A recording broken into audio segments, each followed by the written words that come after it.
It's time for another episode of Moonbase. Woo, woo, woo. Woo, woo!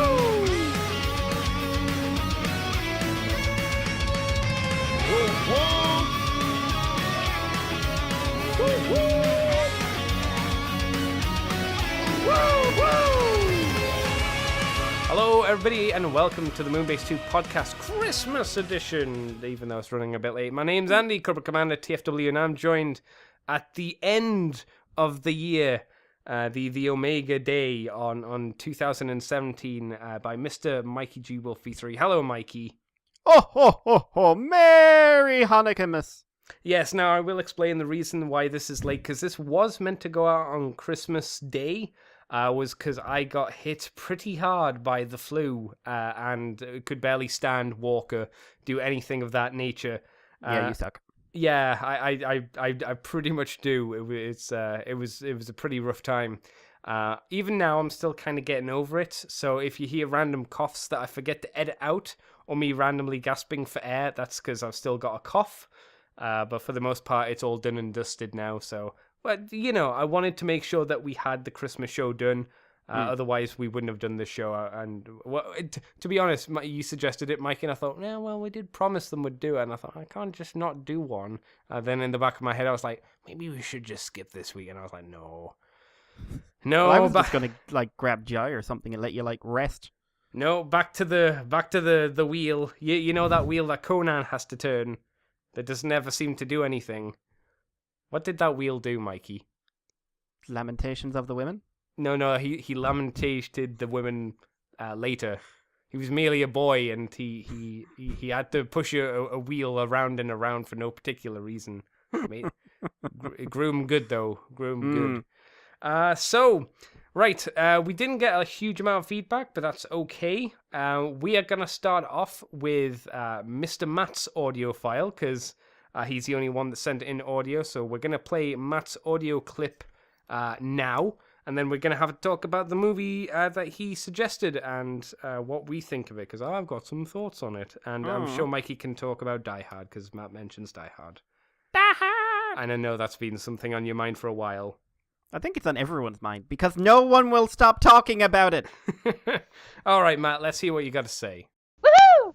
Hi, everybody. I'm Matt, although some of you may know me as Timey. I'm literally paying to be on this podcast right now. Isn't that crazy? Anyway, Christmas. Christmas for me. Christmas viewings.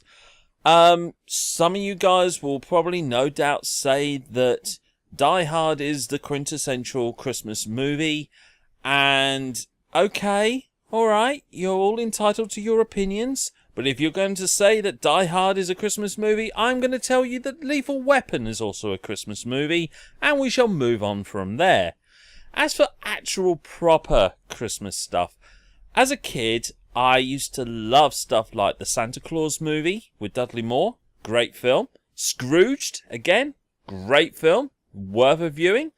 All of those silly little religious cartoons that used to pop up before we officially got out of bed early on a Sunday morning.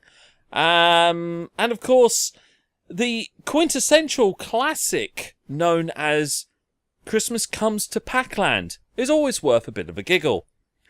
But anyway, none of that even comes close to a tradition in the Timey household. And I've been doing this for over 30 years, and I will never stop. I don't even need to tape this thing, because it is on Channel 4 every single year. And I am, of course, talking about The Snowman, which is a fantastic piece of animation. And if you don't know what The Snowman is about now, then you haven't really truly ever watched television. The Snowman is the closest I can think to a modern day fairy tale. A young boy animates a snowman, they go on an adventure, and then the snowman melts and everyone has a bit of a sad. But then a few years ago, the Snowman was joined by another cartoon called The Snowman and the Snow Dog. And I think the pair of these films should be watched together because the snowman, everyone knows what happens on the snowman. So after you have the bit of the sad, you then watch the snowman and the snow dog, and you get built up from the sad to being a little bit glad, because the snowman and the snow dog is possibly one of the most uplifting Christmas tales out there.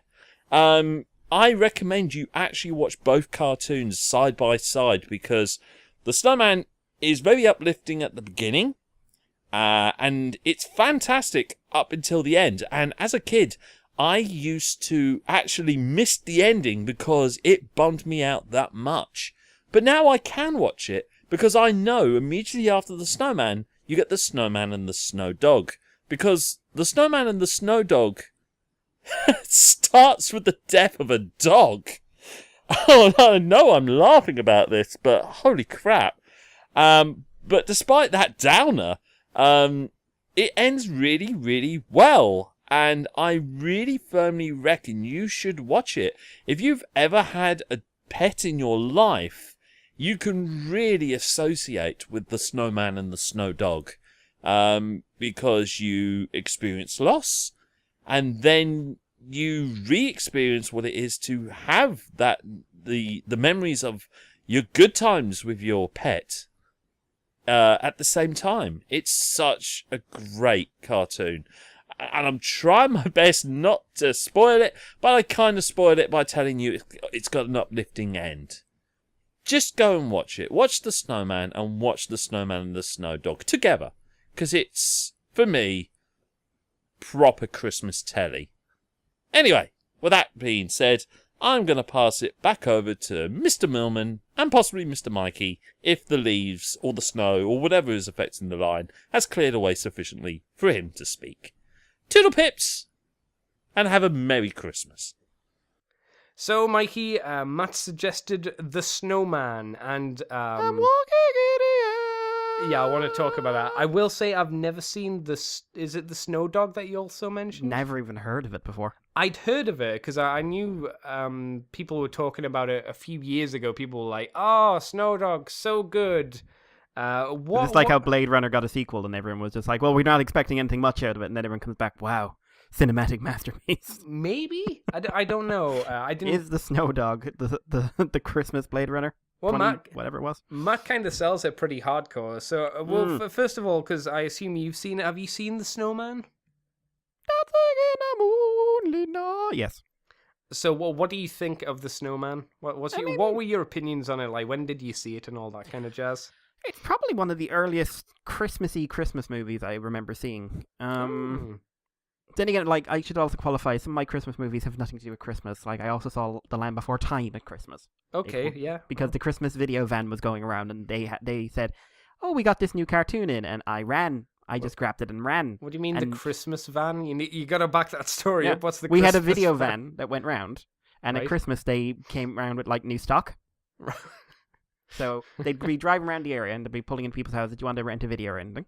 And then you'd be able to go into either you go into the van and you'd sort of rummage through things, or the lady who drove it would come in and she'd have a folder full of video covers, Right. and you just flick through until you found one you wanted. So that's also how I saw The Plague Dogs, Oh, okay. and Watership Down, because my parents didn't know that there was such a thing as non-child friendly animation. Well, I mean, it had rabbits in. It did. The other one had doggies and a fox. Yeah. Yeah.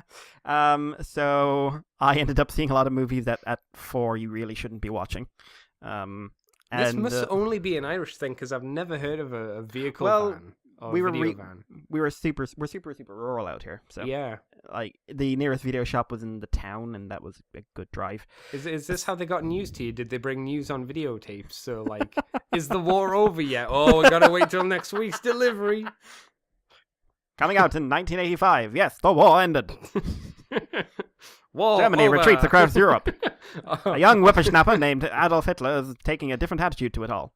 Man, I wish this was a thing. I would have loved to have seen you with old-timey war videos. That would have been great. I like that Hitler fellow. Got it a jib. But yeah, so we go around, and Christmas came around with new stock, and it was just like, these are the children's movies. And I was in the van and just wandering around and said, oh yeah, these are new. And I saw Land Before Time, and I could, I was like, Land Before Time, saw the cover, saw it was dinosaurs, and literally grabbed it and ran. in case she went out into the next house and we somehow didn't have it. So I all she saw was this tiny little person grabbing a video and scuttling back into a house on ice. So I was like going all over the place, and I remember I was going yee the whole time. You didn't whoop whoop whoop whoop whoop. No, but like the last thing she saw was yee, door slam, and then me looking out the window in case she came after me. Well, she was lovely, actually. She was a lovely woman. So, like, I could see her. I remember looking back, she was just laughing her ass off. But I saw The Land Before Time. That was my first sort of, like, Christmas movie at Christmas. But The Snowman, I also saw for the same reason, because she had it. So, we ended up renting. It was like, she'd come around once a week, so you'd have the movies for a week, and then she'd take them back. Yeah. And yeah, it's a good movie. It's enjoyable. It's not complicated, but it is good. It's simple. Wait a minute. Are you saying it's not The Godfather? Well, don't get me started on The Godfather. It made him an offer he couldn't refuse to come on a wonderful Christmas journey. Yeah, but I think when most people think about the snowman, they remember the music and the scene of them flying. They don't really think about the darkness of, and then he died. Yeah. But it's an enjoyable movie.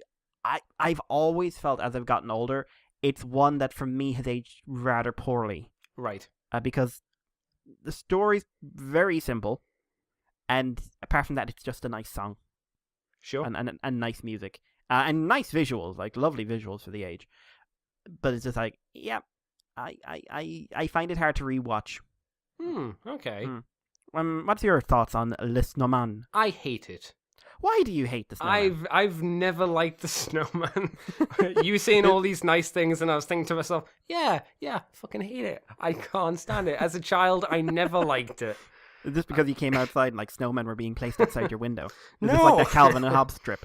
No, I found it incredibly boring. I hated the song because it reminded me of singing school hymns, you know, like Kumbaya, my lord. It was that kind of song. It wasn't like Lord. it wasn't about getting, being the one or getting excited. I don't think Foo Fighters were around then. Be the one, be the one. I was going like, you're not the one, but you're the only one. Oh no, fuck that song. Well, yeah, be the one is a different. Yeah. Yeah, I mean, yes, that was a few years later as well. But no, it was. I found it a really boring song. I hated that kind of thing, and it was just I wasn't a huge fan of the animation again because it looked like a children's book.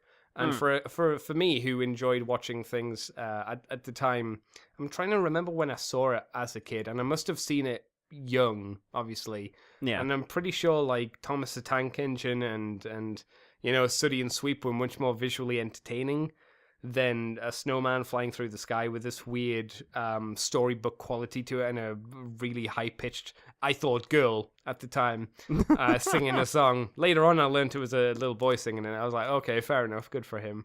Also, that song lies. You're not What walking. do you mean?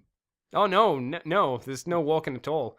There's a bit of walking before they actually start the flying. Yeah, but like, you know what you're not doing? Walking through the air. No. I'm just saying. And it wasn't Moonless Night either. Are you saying it would have been better if they had R. Kelly's I Believe I Can Fly? That would have been something. I believe I can fly. I would have liked that. And the last song needed to be Always Look on the Bright Side of Life as he's melting. In the background, you just hear screaming, like really muffled. Every moment is agony.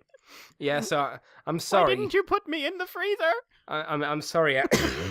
I know it's a well-regarded and well-loved thing, the snowman. I just never liked it. Never at all. It was...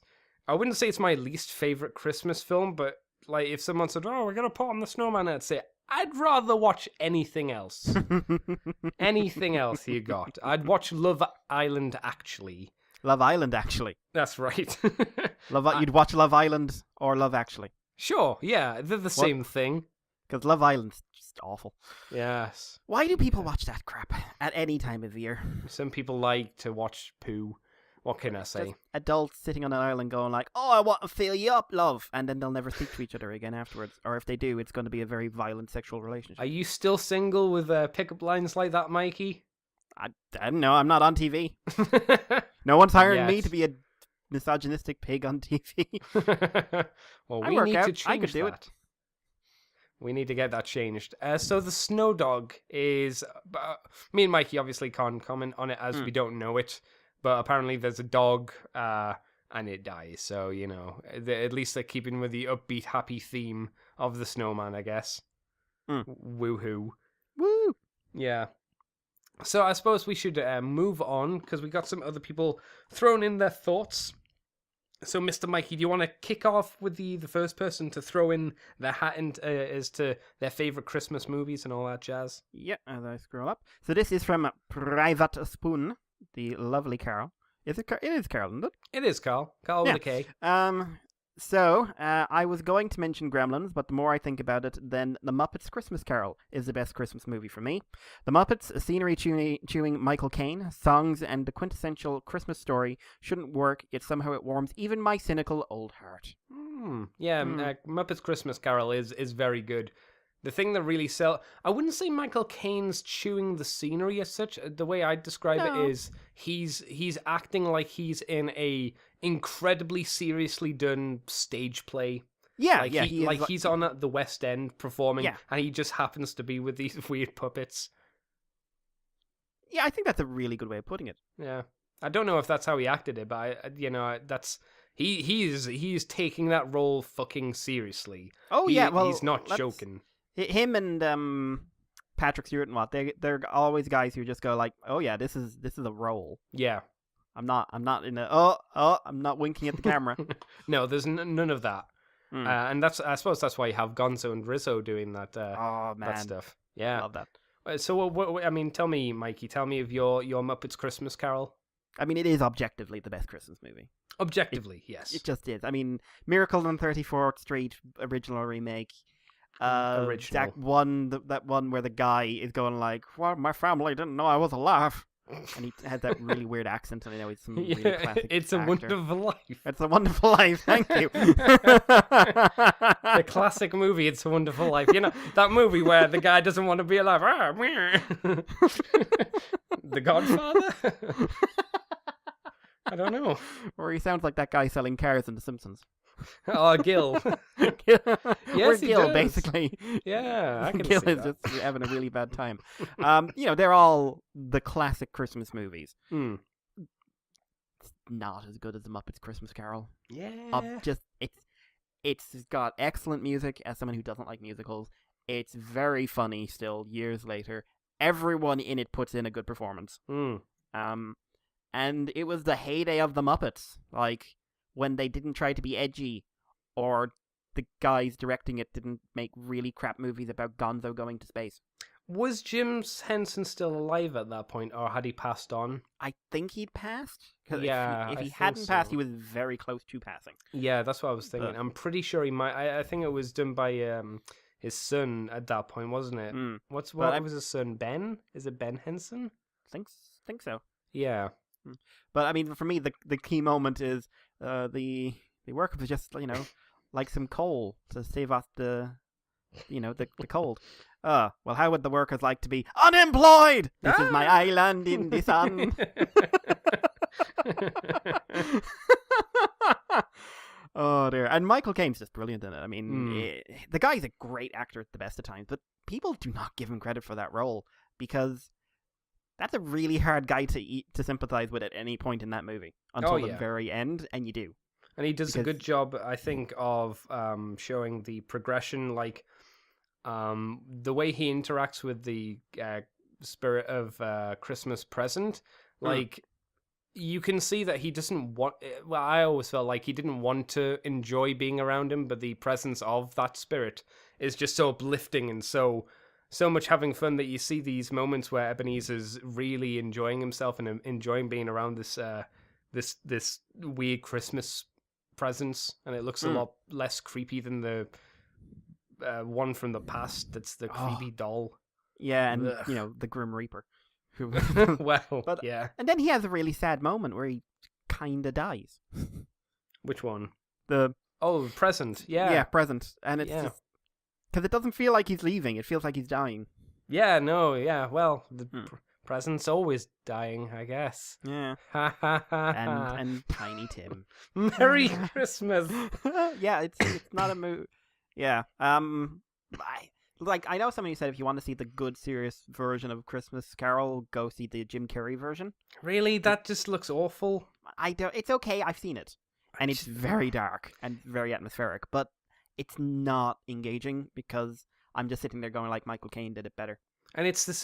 To be honest, for me, it was the CG element to it as well. I looked at it and went, I don't want to see this arguably bad art direction from my perspective of just this. I just didn't like anything about the look of it. This looks good. This show looks good, and the way that it's put together is very well done. I remember seeing a little behind the scenes thing of you know when Kermit and Robin are walking down the street together, and you can see the legs moving and the background's moving and the streets moving forward as well. Yeah. The way that they did that, I saw the actual road was a barrel that they just had rotating with obviously the snow on, and the background was separate, and then lots of fishing wire and all that stuff. And I was like, oh, those crafty Muppet magic makers. How do they do it? And apparently that's one of the things that they like to do to me. You go, how the fuck did they do that? So it's good. Do you know how they did the Spirit of Christmas Past? You know, the creepy No. doll thing. No, I don't. Apparently they filmed it underwater, which is why its hair and all of its bits are all weirdly floating, because it was all filmed of those parts underwater with this puppet. Oh, that must have been Makes sense. nightmarish. Yeah. That must I have been thought so. really. The puppeteer must have had because you're working against a medium you are not used to working in Yeah. with a giant puppet thing. Yeah. Like, I'm not sure how big that puppet was, because it was just Frank Oz and we're going to call him Ben, but I'm not sure if he is Ben Henson talking about that stuff. And I was like, oh, that's neat. That's the way that they did stuff was just very cool. Mm. Do you want to know what I thought of it? What did you think of it, Andy? I didn't hate it, so that's a plus. But when how did you see it? Because I saw it in the cinema. It was home video for me. Right. I remember seeing it in the cinema because I was shit ass balls scared of the Marley and Marley. Molly Like, and Molly. Yeah. Oh. The bit that it started freaking me out like pretty fucking hardcore when the head turned in the door handle turned into the head, and it just goes like for me I was like, what the fuck is this nightmare? I didn't like it. I mean, and then even the song Marley and Marley, which isn't a scary song looking back at it. As a kid when I saw it, I was like, this is scary. I think it was the them wailing, them being translucent, and the amount of chains on them. It really did freak me out. I'm not sure if death scared me as much as they did. Oh no, Debt was scary in the context of what it was doing to Ebenezer. Those two were just like, Yeah, they in were. your face. They were much more in your face about the death of them, and apparently again during this behind the scenes thing, they were sort of surprised about how scary that scene was. Apparently for a lot of other kids, it wasn't just me. So I was like, oh well, I'm glad it wasn't just me. But yeah, that shit put the fear of God in me as a kid. But I really liked it. I think it's a really good, solid movie.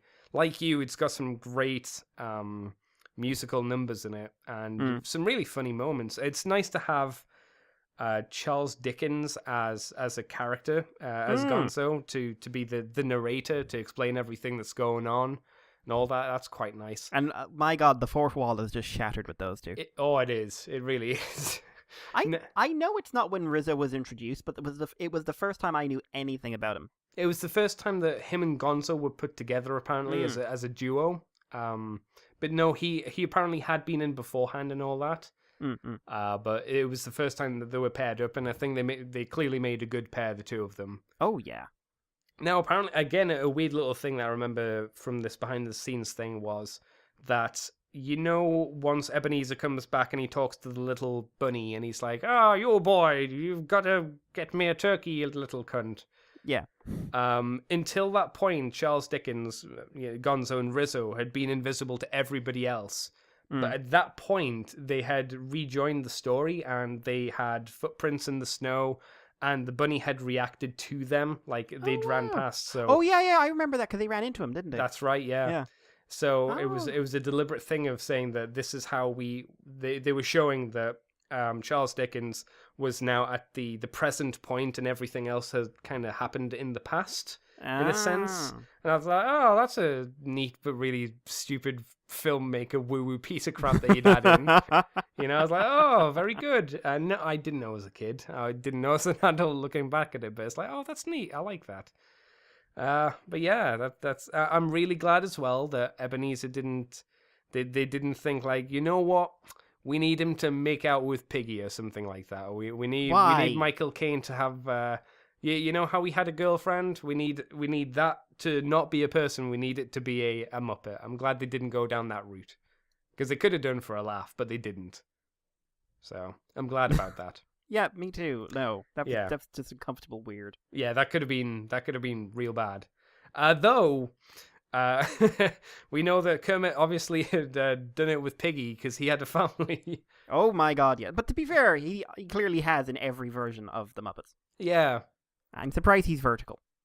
Yeah. I enjoyed how his daughters were just like Miss Piggy and would break him by going, "Daddy's home." And they'd smush him. I liked it. Yeah, Muppets Christmas Carol. It's a movie that feels like it should be watched. It's not like you can't watch it any other time, but for me it might be a quintessential Christmas movie to watch. I think it's an important one. Yeah. I also think it and Treasure Island were just such genius moves. I am amazed they stopped there with those adaptations. I am absolutely shocked that they then went on to the really crap original movies until they hit The Wizard of Oz, and that was made in the wrong era. I think when Jim Henson passed on, a lot of mistakes were made with what was done with the Muppets, as obviously because it took them so long to do another Muppets anything, and we got the Jason Segel movie, which I still think has a lot of problems. There's a lot of elements that I don't like about it, but looking back at it, I think it's a good Muppet movie. The one straight afterwards there's a reason why we haven't had any more Muppet movies after that. And there's a reason why that the ABC show was cancelled. ABC 1 2 3. That's just sad. Shall I take us on, Mr. Mikey, to another one? A one. Another one, yes, as Mr. Wayne, he goes, one wants to contribute to Xmas movies. Jingle all the way, all in capitals. Why? Because Arnie, for those that don't know, our friend and yours, Wayne, has a large sexual man crush on Arnie. Oh my god. Yes, I'm surprised he's not in California right now. I think we can say that because I'm pretty sure Arnie doesn't listen to our podcast. If you do, keep your door locked. Oh, see, I was going to say, if you do, why? Really? Well, I'm very fascinated by Transformers, yes. Well, that's not going to make him listen, that's for sure. No. Turboman. Wow. So why does Wayne like it? It's because of Arnie, and it's absolute shite. I love it. I would never watch it again. Sorry, I would never. No, watch I would never watch it again. I would never watch it again. Interesting. Put that cookie down now. He says, "Put the cookie down now." So I did ask for his favorite Christmas movie, and there's something slightly strange about the preference that I would never watch it again. It's like, I don't know. Mikey, Jingle All the Way. We existed as human beings at this point in our lives when Jingle All the Way came out, because it was, 94, 95-ish? Yeah, midnight. It was just at the tail end of Arnold Schwarzenegger is out of money. Yes, yeah. He'd done Kindergarten Cop, he'd done Twins, he'd done the other one where he was preggo. Junior. Yeah, oh, Junior. Yeah. Junior. I want to keep my baby. This was at the end of those movies, wasn't it? Yes, this is one Yeah. of the last ones. This is this is oddly enough, I think one of the better ones. Oh, yeah, I would I mean, agree. I enjoy Twins. Oh. I enjoyed it at the time. It's a dumbass movie, but it's okay. And I get a giggle out of Kindergarten Cop just because of his attitude to dealing with abusive parents, which is beat the shit out of them, which I don't think is a bad one. See, I thought you were just going to mean like how he deals with children and he screams at them. And I was like, that's fine. I can understand that, Arnie. And it was the first movie where you see that one girl who in the early 90s was in everything. Who was, because she's just like she was the cutest toddler. Oh, yeah, I know who with you're talking the about. curls and ringlets. Yeah. And I shudder to, like, I've always wanted, like, she's one of the things, you're like, what do they look like now? But it would be very strange to find out what she looks like now. Like, because I was too young when E.T. came out to be weirded out by the fact Drew Barrymore became quite hot. All right, yeah. So, it's that cute child from the 80s, and now she's sexually attractive. So I'm not going to look up that actress ever, just because in my mind she's a small child. And I don't want to make that connection. Have you seen Wednesday Addams? Woo! Damn! That girl got good.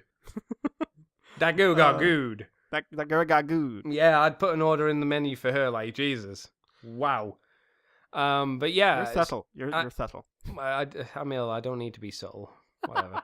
She's not going to listen. She's not going to hear this podcast and go, ooh, that sounds like a tasty bit of British meat. Let's go and check out his Facebook. Ooh, what a keeper. Let's send him a message. Just rings you up. Excuse me, I'm very offended by this. And like, I'd rather understandable. you didn't actually bring me up in future podcasts. Should've. And just as she hang up, I love you, Miss Ritchie. Did you see this film in the cinema then? Or did you see it on video again? Home. It was all home video for me as a kid. Oh, wow. I saw Home Alone in cinema, but that was about it. Ironically, I'm guessing you weren't home alone then when you saw it. No.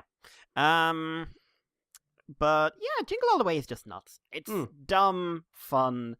It is a turn your brain off movie, and well, the nature of a turn your brain off movie is that it's not supposed to be engaging.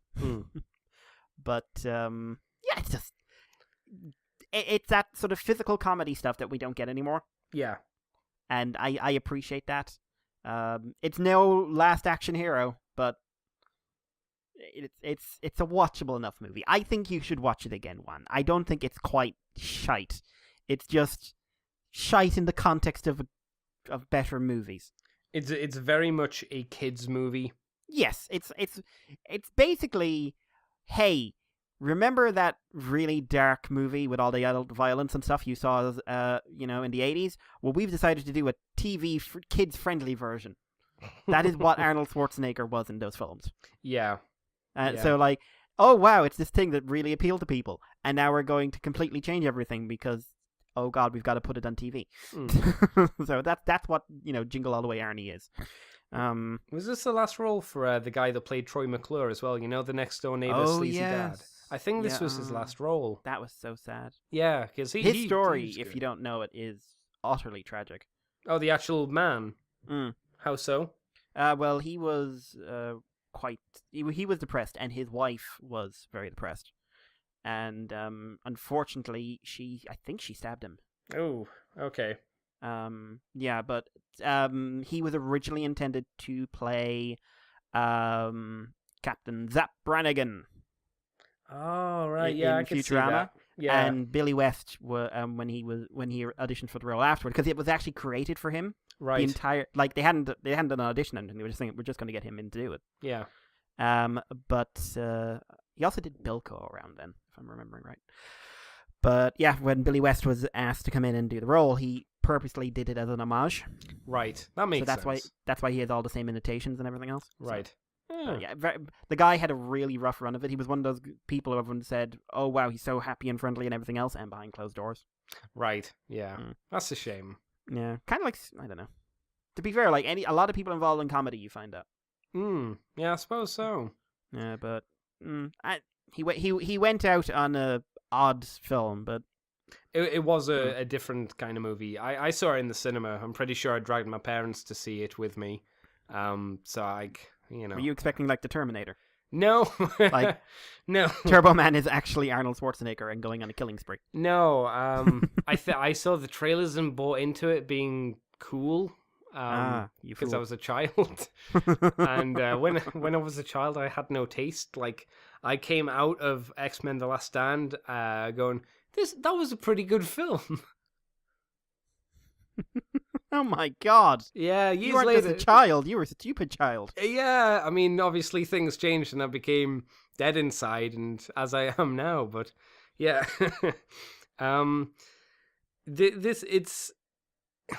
it kind of goes for this weird Looney Tune comedy in part with the who's the other comedian that Arnie's playing off for most of the time. I know him. He's one of those guys I know him to think about him. Yes, he's got a is it Sinbad? No, yeah, maybe. It's something like that. Yeah. And rewatching this movie, it's rough. It is definitely a kids movie, like the Ice Cubed movie, where he and his kids are being attacked by deers and stuff like that in the woods.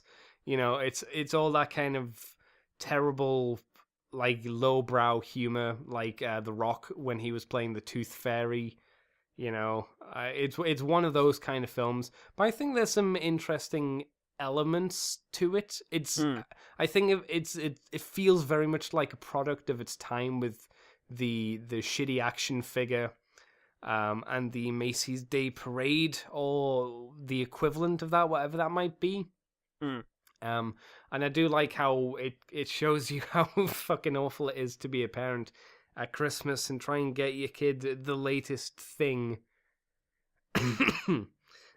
I mean, what did you might not know this, Mikey? Do you know what the thing was for this Christmas?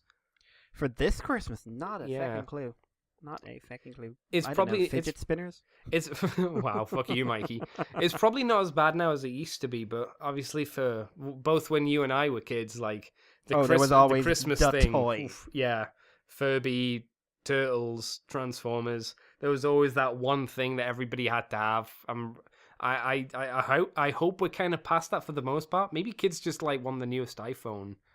Yeah. Maybe that's it. Bring me a Vive for my headset. I thought you said a bring Vine. Vive.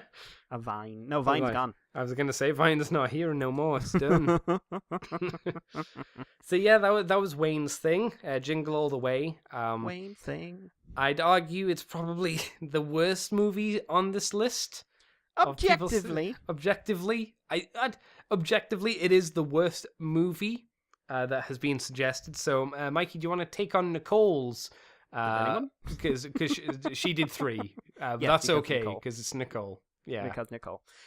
So there are 3 movies that are a must each Christmas for me. Each one of these I grew up on and have been a tradin in my house. I love going- tradins. I'm going to be a little word for word here, Nicole, because it's funny. Firstly, The Christmas Story. Ralphie and his family had me laughing when I was younger and still do today. I haven't actually seen this one.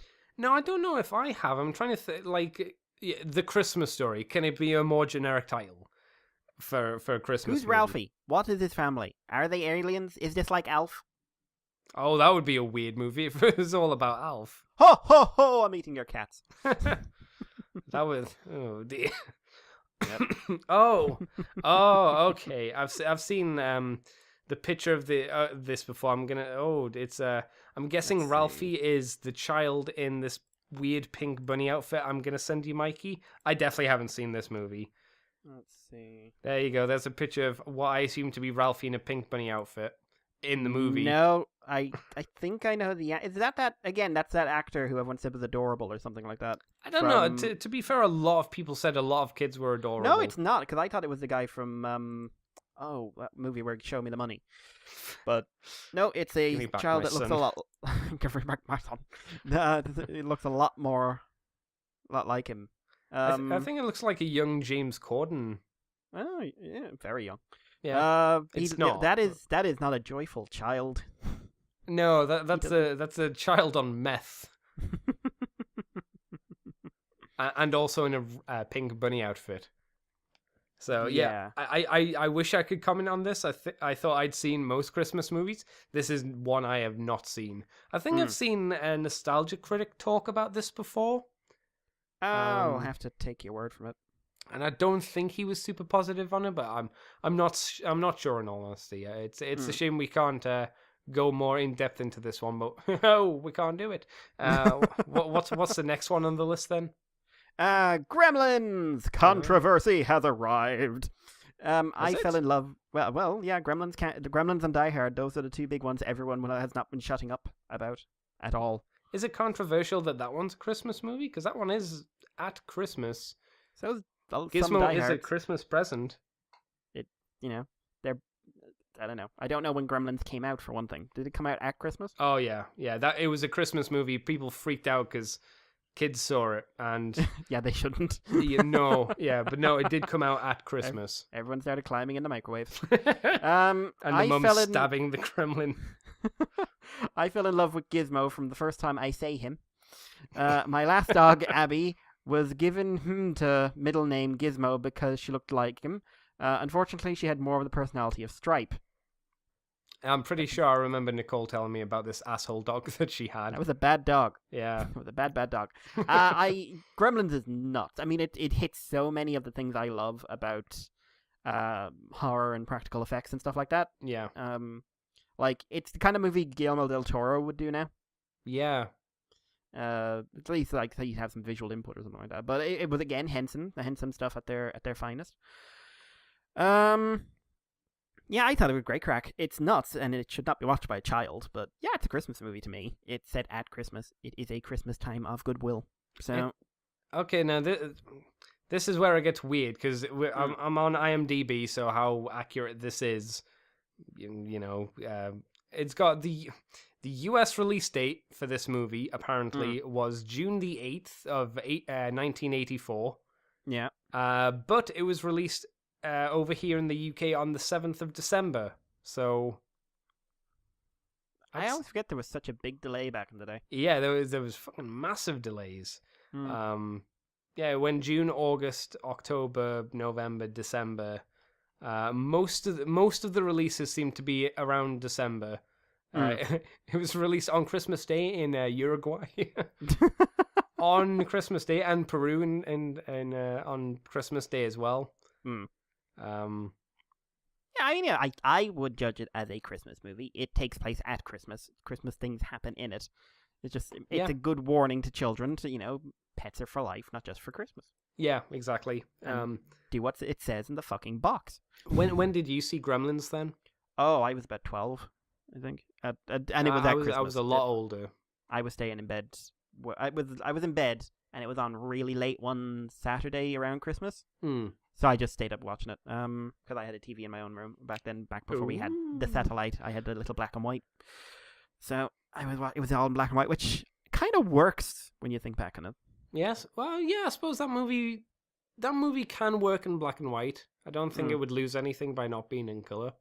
I then saw Gremlins 2 and went back and watched the first one to wash my eyes of that. Because I hate Gremlins 2. Oh, no, really? It's not good. Not a good movie. It's not as good. Like Gremlins is an actual movie, while Gremlins 2 is more popcorn slosh. Gremlins 2 is someone wanted to make a lot of puppets. Yeah. No. I like it, but it's not. I wouldn't say it's good. Gizmo working out is something I could do without. but Gizmo kills one with a bow and arrow. Yes, Gizmo dressed as Rambo kills one. Yeah, that's fucking cool. Robert Patrick probably has sex with a female gremlin, which is weird. Yes. The second time that they decided to put in a female gremlin. Yep. Because they had one in the first movie. Yeah, I remember. Or was that a transgender? No, it did have. Did it have boobs? I can't remember. I think it might be transgender. Yeah, because I don't think it was any different from the other gremlins, but it wore women's clothing and lipstick. Yeah, but to be honest, the thing that sticks with me is the microwave that. Yes, yeah, putting the mum shoving it in the microwave and it just going. See, I remember the head being cut off by the sword, and it lying in the fireplace melting. It's like, just screaming forever. Merry Christmas. I can't remember how old I was when I saw it. I was older. I was quite a lot older. I think I was even older than you were when you saw it, which was 12. I saw it on DVD. I definitely saw it then. I know if my mother had known I was watching it, I would not have seen it. But I don't know why I saw it so late. I think it was probably just a movie I wasn't aware of. And, you know, I can't imagine my mum was like, oh, you need to watch this movie, which is a shame because I think it's a really good film. It's like, especially for a Steven Spielberg movie, which I think Spielberg has his ups and downs, as any director, but I think this is one of the stronger ones that he did. I just like the town. I like there is whimsy, but there's not like the vomit-inducing amount of whimsy that he injects into movies like E.T., which I hate. I don't like E.T. I don't like E.T. freaked me out as a child. Yeah, I was really boring as well. Yep, but you know what? Should have left him dead. I was glad when they killed him. When he turned into poo, dried out poo. Yep, he deserved it. Freaked me out as a child. Like, he deserved it, fucking alien. Go back to where you came from. Stop trying to steal our jobs. But Gremlins, yeah, it's quite brutal. Like, not only does violence on the Gremlins, but the old horrible nasty woman gets her comeuppance. Oh yeah, she dead. she dead. Quite a few people die in this movie. Though you never outright see people die, apart from the old woman, who maybe or maybe not deserved it with all of her thousands of cats, who probably ate her dead corpse because they're cats. But I'm pretty sure that a few police officers went as well, didn't they? Oh God, must have. Yeah, because there was the two police officers in the car who had the brake lines cut, and I think they drove into a building. I think so. Yeah, a shop or something like that. Something like that. Yeah. And you never forget the death of Stripes. Oh my God, him melting and this horrible skeleton and the bubbling and again the screaming. Yeah. Jesus, it's a great movie. Oh yeah. Like, don't show it to your kids unless, you know... No. Actually, no, do show it. I saw it when I was a kid. I'm fine. I think you need to... I used to go to a school where, like, people were wandering around at, like, 9 and 10 and going, like, yeah, I was up watching Alien 3 all night. I think it depends on your kid. Do it. Fuck them. Let them be scared. I don't give a shit. It will only make them stronger. And then show them Watership Down and start off by saying, look at all the lovely bunnies. Yeah, the weird... Oddly enough, I think the weirdest point in that movie... And it's a strange thing to say in a movie where there are gremlins that pop out and eat Snickers and all that stuff. Is the scene where the girl is talking about her dad who died in the chimney? Oh yeah. It comes out of nowhere, and the reason why I like the second movie is because they take the piss out of that scene where another family member had died on like Arbor Day or like Independence Day, and it's like, what the fuck's wrong with your family, girl? That's why I like 2, because it's stupid, but yeah, one is fantastic. I really like 1. 1 is probably my quintessential like go to if I want to enjoy myself, have a Christmas movie. It's that, because there's action, there's humor, there's Gizmo driving around a toy store in a Barbie car. That's pretty fucking cool. I'm pretty sure if I was a kid and I saw that, I would have been really pissed off because I couldn't have done that. What? No, you wouldn't have fit. Exactly. Exactly. And I'm sure there was no car or no remote control car that would work like a real car. You know, where you could put something so small in it and it would have... I don't need... Like, did it have pedals? You know, did the steering wheel worked? Okay, I can buy that. I've seen that done before. But did it have pedals? Did it have a brake? I don't know. Did it have a gearbox? It was weird. Great film. Love it. What's next, Mikey? The best is The Muppets Christmas Carol. I saw this in the theater for my birthday, and I have watched it every year since. This Mivy, hey, she said Mivy instead of show. Yes. Where she's learning. Makes me laugh, cry, and ponder. It has it all. Thanks for the great show, Andy and Mikey. I love you two so much.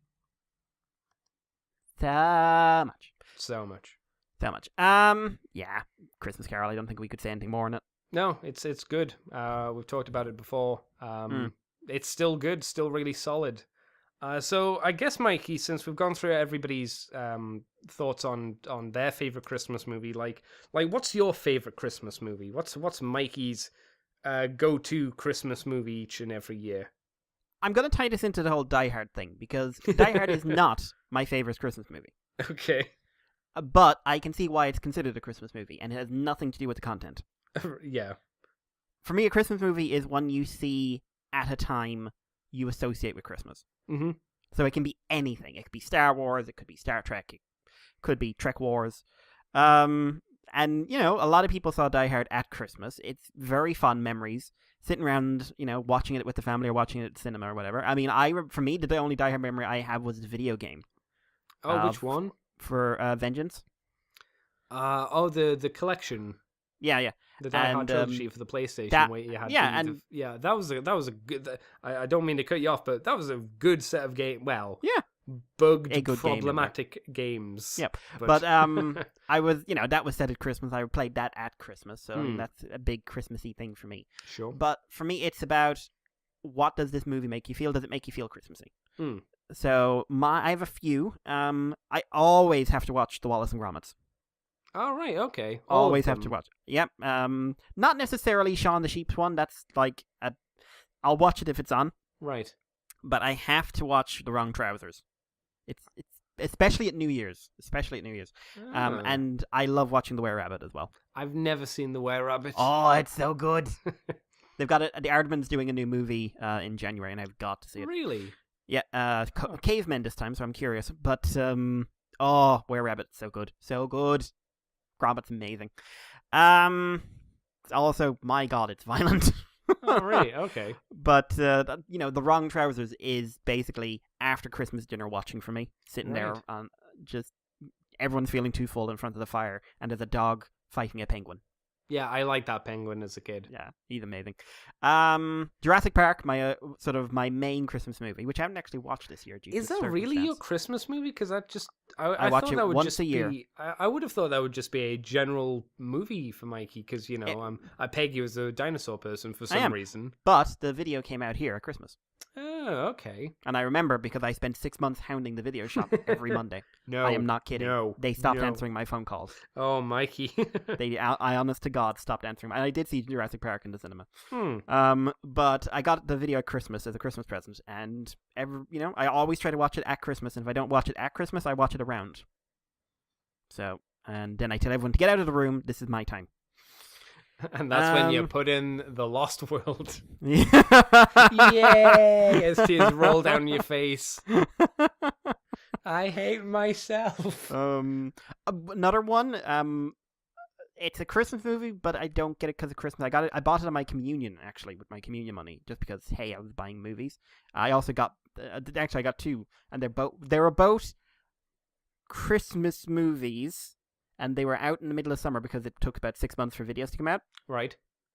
So the Santa Claus, Which one's that? the one with Tim the Toolman Taylor. Oh, I remember that Tim Allen. movie. That's I saw that recently. I'm just like, oh, that aged quite well. Did it? Because I Yeah. heard it just turned into a divorce battle between people trying to steal a child back It between does. each other. But it's handled quite well. Oh, okay. But What it's do a you fun think- What do movie. you think of the little Jewish elf running the toy shop? He's amazing. Why are you so tall? Everyone else is a literal child, and you're a giant. Was he a lost boy? Because he feels like he was Yes, from I the think, Hook movie. No, I've seen him in other stuff since, but I think he was just like general actor type. Okay. And Batman Returns, which Oh, is wow, set at okay. Christmas. Yes. Yeah. Lots that's of true. Christmas stuff, and that's a Christmas movie to me. Yeah. Batman Um, kills people as well. Yeah, they didn't always get it right. Oh, and you have sexy Catwoman as well.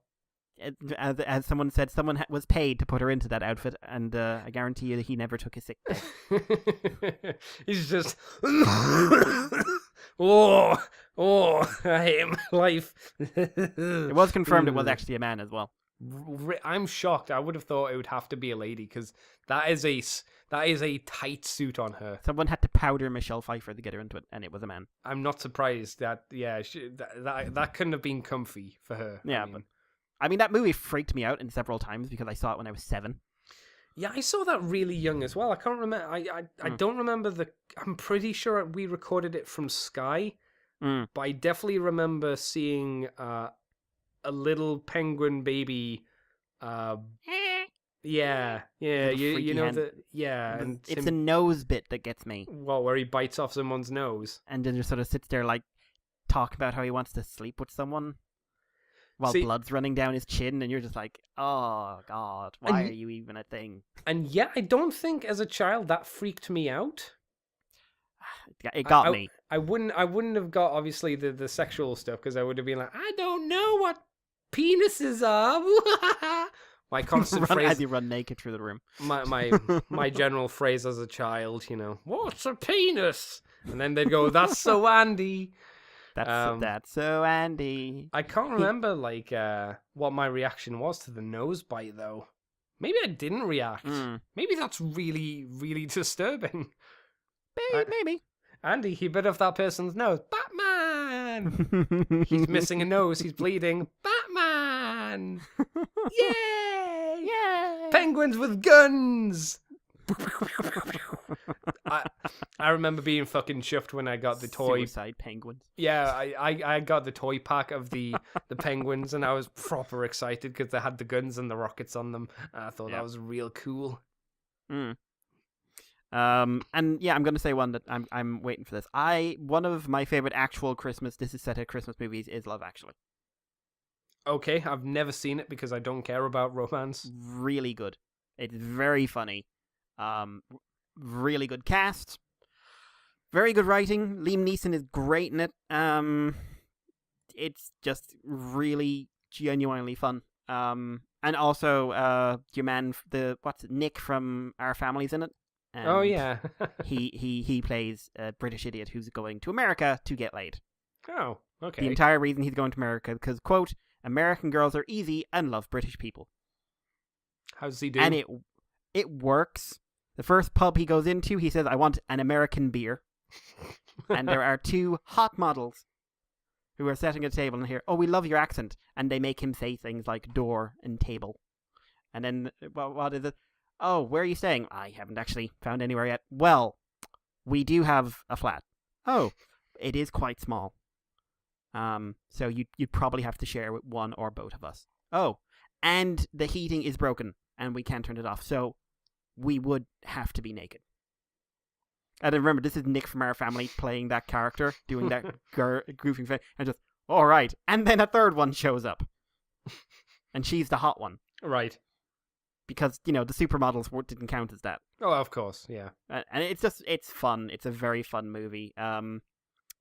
What's his name? Hugh Grant plays the Prime Minister. And he plays the Prime Minister saying things that people were wishing the Prime Minister was saying then. All right. Because it's set just after, a couple of years after 9/11, I think. And the whole American relationship with Britain was basically, England, do what you're told. Yes, sir. Yeah. And it was just like, maybe someone should tell him off. Now, he's telling off the Prime Minister because the Prime Minister is hitting on, quote, the big girl who works for me. Okay. Who he fancies, who's not particularly big. But it's fun. It's a really fun movie. Very English. Very English. I'm not surprised because wasn't it done by the people that do most of Hugh Grant's movies? Yes. Yeah, that's probably why I haven't watched it because I'm not a big fan of any of those. No, well, I think it's certainly the best of that one, but I also like Hugh Grant is only in it a bit. He's not in it a lot. Just like a really fun movie in my opinion. But anyway, Andy, what about you? What are your Christmas movies? Well, now my main one obviously is Gremlins, which we've talked about, and Muppets Christmas Carol. So the other one that really is the quintessential Andy kind of movie is Mickey's Christmas Carol. I don't think I've seen that one. Yeah, well, have you seen A Christmas Carol? Yes. We'll replace them with Disney characters that aren't made by Jim Henson. And Who does Mickey yeah, play? You'll be surprised. You won't be surprised. Cratchit? Yeah, Bob Cratchit. And it's got Scrooge as Ebenezer. Scrooge as I was going Scrooge as Ebenezer. Oh, right. Yeah, sorry. Because to be fair, at that point in time when they were doing animation, it could have been Scrooge, or it could have been the one that has the Albert Einstein styled hair, which I can never remember his name. You'd have to do Scrooge. Yeah, Scrooge is the one because he's angry and bitter. And he was super shockingly. popular then. Yeah, exactly. I'm assuming this came out like late 80s, early 90s. It must have, because I had it on VHS. So yeah. The DuckTales. yes, it's good. It's not a long one. It's a TV special, so it's like 23 minutes or something like that. It's over in an instant. But I remember me and my friends Matthew and Anthony would come down and we'd usually watch it on Christmas. It's fun. It's simple, fairly light-hearted. Even the ghosts are quite good. I wasn't scared of Marley this time around because it was goofy, and he'd trip on Scrooge's cane and fall down the stairs and do the goofy scream. So it's like, I'm not scared of this ghost. It was the Ghost of Christmas Past. It was Jiminy Cricket. And I thought Jiminy Cricket. I was like, oh, that's quite nice. Present was the giant from Jack and the Beanstalk, which again was quite nice because he couldn't say pistachio. He went Pithnethio, did the Jello. And I'd been a fan of the Jack and the Beanstalk one that they done in like 1953. We had that on VHS as well, so I liked seeing the giant again.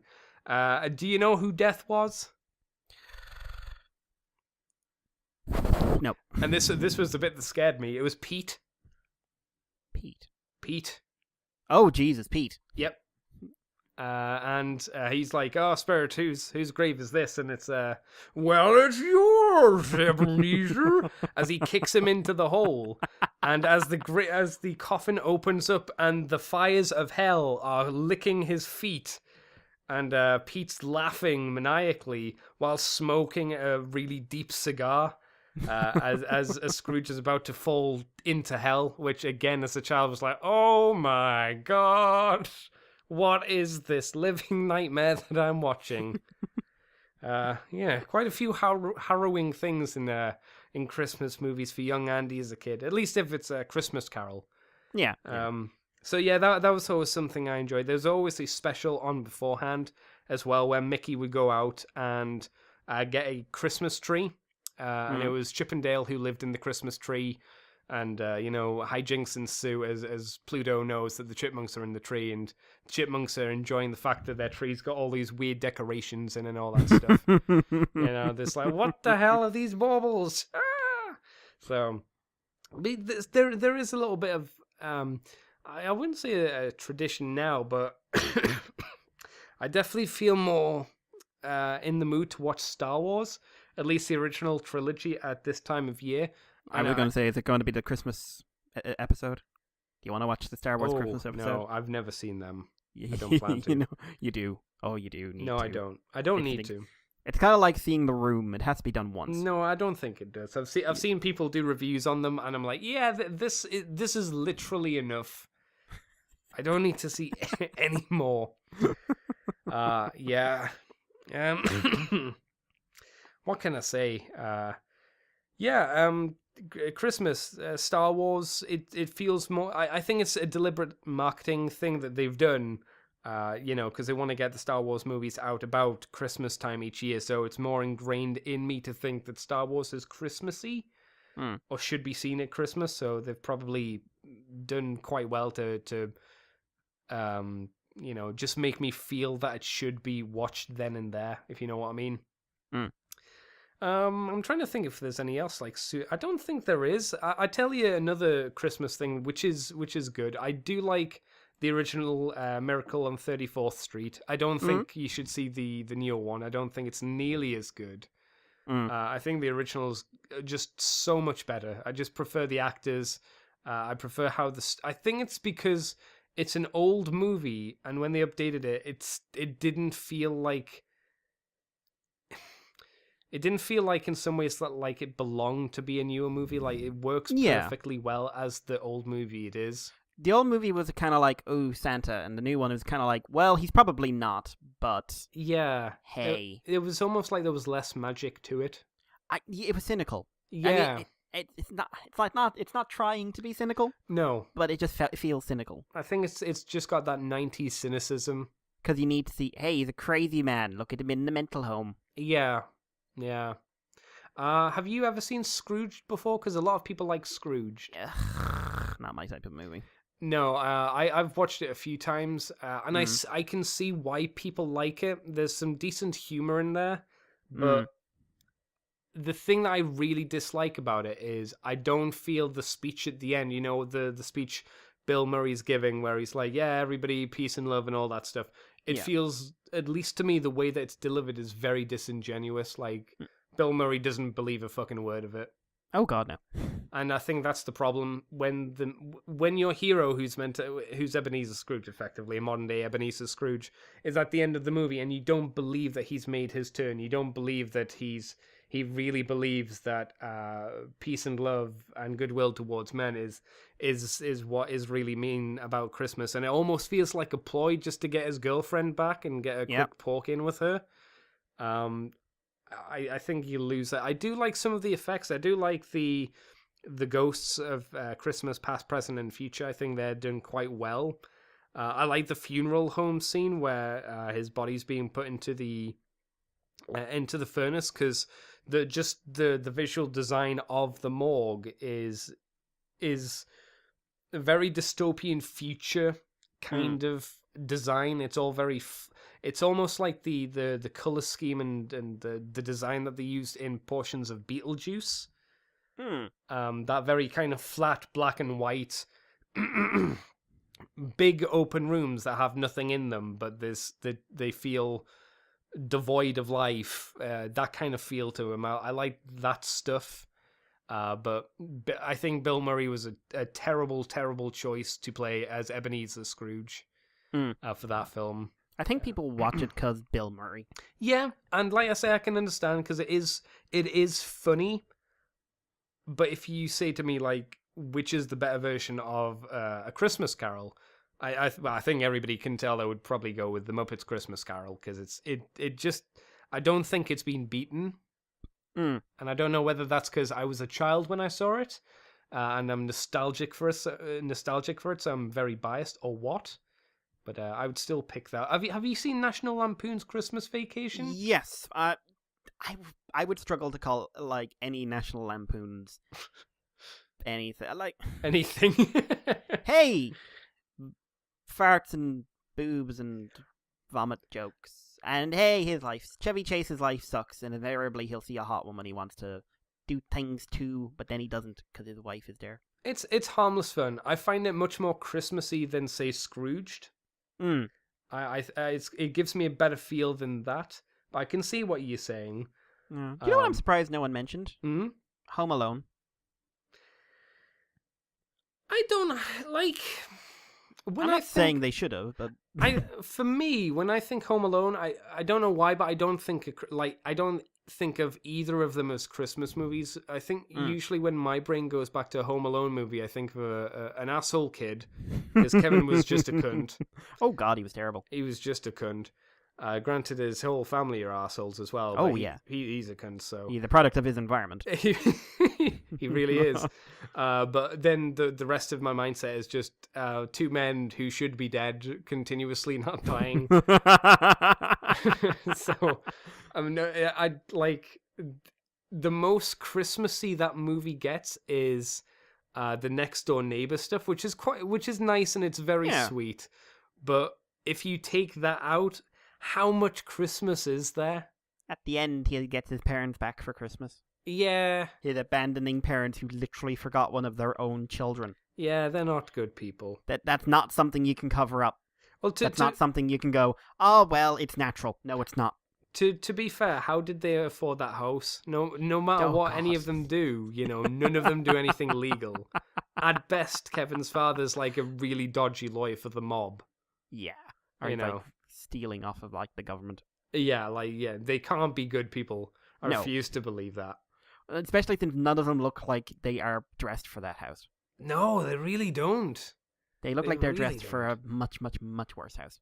If the movie presents them as like a low middle class or middle class family because they all get together and you've got the brother who's a fucking gross ass sponge Ugh. and all that stuff. And like you say, they're in this. It's not even upper middle class. It's like full on 1%. It's Fresh Prince Bel-Air class. Yeah, like that is literally yeah. It's a Fresh Prince house. You know, Philip is in there having his mashed potatoes. rolling in a sea of gravy. Oh, he was a good man. He was. That's Fresh Prince had some good specials. I think. Oh, it did. That was just a good show. Yeah. I've seen it recently. It's just like it's considering how fucking dated it is in many ways. It's aged remarkably well. It's weird because it's this perfect product of the 90s. Oh, it's the so 90s. Yeah, and it feels really good to watch. The weirdest thing is when you see like the one where Will's dad comes back, and that's a hard episode. That's a good one. It is. That It is is. a very I was good like, episode, oh though. Jesus. So mostly because when you see your man blow out plenty, Mm. Uncle Phil, you see Uncle Phil blow loads of times. That was the time you got scared. Oh yeah, that was like oh Jesus Christ. He's That- gonna kill him. Yeah, and you're kind of like, do it, Yeah. do it. It just happened. No, it doesn't. Sit down and shut the fuck up. That's so good. I love the Oh. Fresh Prince. Mm. Okay, I do have a few other Christmas movies to run through you because I've got I got a Merry Christmas Movie Collection 2016 torrent, and it's got all these things on. Some of them I have no idea what they are, like Fred Claus and stuff like that. But I've heard of that. yeah. Like, have you ever seen the Polar Express? I haven't seen that. Yes, I've seen the Polar Express. Like, my opinion on it from the bits I've seen are Tom Hanks. creepy Tom Hanks and really unpleasant CG animation. Very of its time kind of CG. Yeah. Like, it's that- almost gone for this realist. It's almost like a weird in-betweeny stage of realism and the snowman, if you know what I mean. Yeah. Look at our photorealistic whimsy. Yeah. Hmm. What did you think of it? Was it a good film? Is it a good Forgettable. Christmas movie?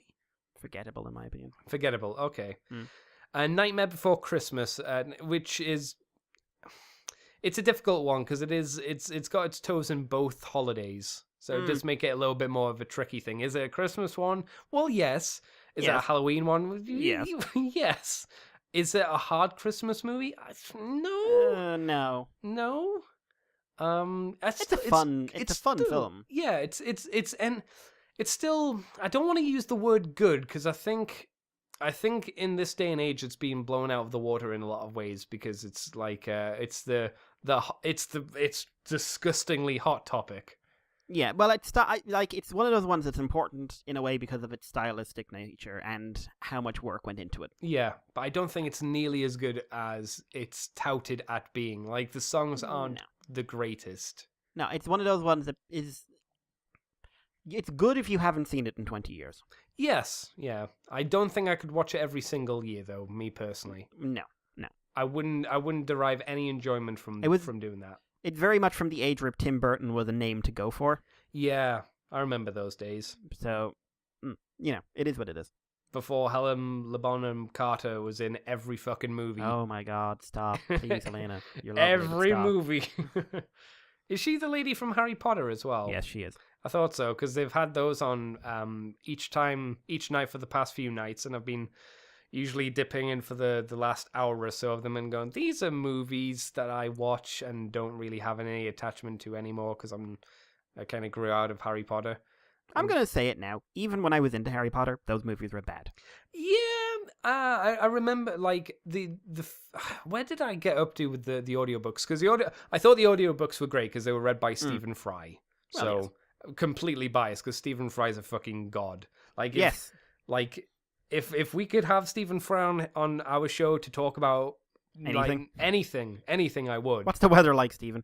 Please, I like Please don't be sad, Stephen. You're too lovely of a man to be Yep. sad. God, that I'm sure everyone's seen it by now, but the show where he talks about his bipolar. Yeah. Oh my.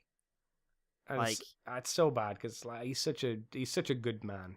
Yeah, that's the thing. He is actually, from everything I can find, a decent person Yeah. who doesn't deserve that crap. Yeah. Like, that's it. That's the thing. It's not like he's everyone's saying, well, you meet Steven and then you meet Steven. Yeah. No. When he's himself, he's this. This Love is him. Stephen. Love Stephen Fry. He seems wonderful. Yep. So the last one I want to kind of throw out there, and it's kind of a 2-in-1 kind of deal, is what's it called? The Grinch, and How the Grinch Stole Christmas. Both versions of them. I don't like Dr. Seuss. Oh, really? You were never a Dr. Seuss fan, I liked the books when I was small, only because of the visuals. right? And only because of the visual. I never got into any of what they were trying to say. I just read it as, why is everything nonsensical? I'm This trying to doesn't make think sense. if I ever because I think that's an interesting thing you just mentioned there. Did I actually like the stories or did I like the visuals? And I definitely like the visuals. Yeah, the But you visuals mi- are great. You but- might be right. I think because of the way it was written, which was nonsensical fucking woo woo. Yeah, it's gibberish. I'm not It's sure I utter ever gibberish. connected to it. You know what the Cat in the Hat is? It's a weirdo who comes into your house with two freaks, ruins your house, and leaves. It's not a weirdo. He's an asshole. He's an asshole that comes into your house and fucks everything up. Then one day grew up to be Mike Myers. Yeah, that was. I don't think there's been a good adaptation Oh no. of no. it of Dr. Seuss's work. I would say that the cartoon is pretty good. I think that's a good representation because it's just the book. Yeah. But wow, wow, the Grinch the movie. Yeah. Oh, Mikey. Oh, remember when Jim Carrey had to be in everything? Oh, Mikey, that Yep. movie. Yep. I saw that in the cinema as well. Yeah. I remember enjoying it. But like I told you, I enjoyed the X-Men: The Last Stand. So you can't because you were trust an idiot. child Andy. Andy was clearly dumb. Yeah. You knew it was a bad movie when I didn't like it as a child. That's why I would detest the Bicentennial Man's pretty shit because I hated it as a child, and I'm like, I don't think I can go back and watch it because I hated it so much as a child. So, standards. But yeah, The Grinch. That was such a strange movie. Yep. Like if you go back and you think about that live action movie. It's so strange. All I can think of is him making out with the lady from who he always liked, Yeah. and it's so I can't describe anything else, but it's just such a fucking strange movie. I don't know. I'm sure it's Christmassy, but. I don't know. Do you think there's been any truly good Christmas movies recently? Because it feels to me in a way that the Christmas movie has kind of gone away. Like we've had the Christmas movie period, and if we get them now, they're more just the Jingle All the Way comedies or a bit more cynical. The thing is, nowadays the Christmas movie is what blockbuster can we release at a time of year when people have extra cash to spend. That's true. So Yeah. Christmas films are usually direct to TV, I find. Yeah, I think you might be right because and- for the longest time we've had Star Wars at Christmas. Mm. Before that, we had Harry Potter for 30,000 years, or however. Lord of the Rings. And yeah, before that there was Lord of the Rings. I think Lord of the Rings really started it, to be honest. You're probably right. Mm. Did the Fellowship come out on Christmas as well? Because I know Two Towers and Return the King definitely I think it did. Yeah. I think it did. Or at least they were in November. One of the two. But yeah. I don't know. Christmas, yo. Yeah. Yeah. These days, my Christmas, new Christmas thing I encounter are TV specials or stuff like that. Or Kamen Rider Christmas things, which are a wonderful blend of everyone's dead. Bill didn't do anything Christmas this year. Not even slightly, and they have a whole Christmas form. Yeah. Usually there's some. Usually it's bollocks.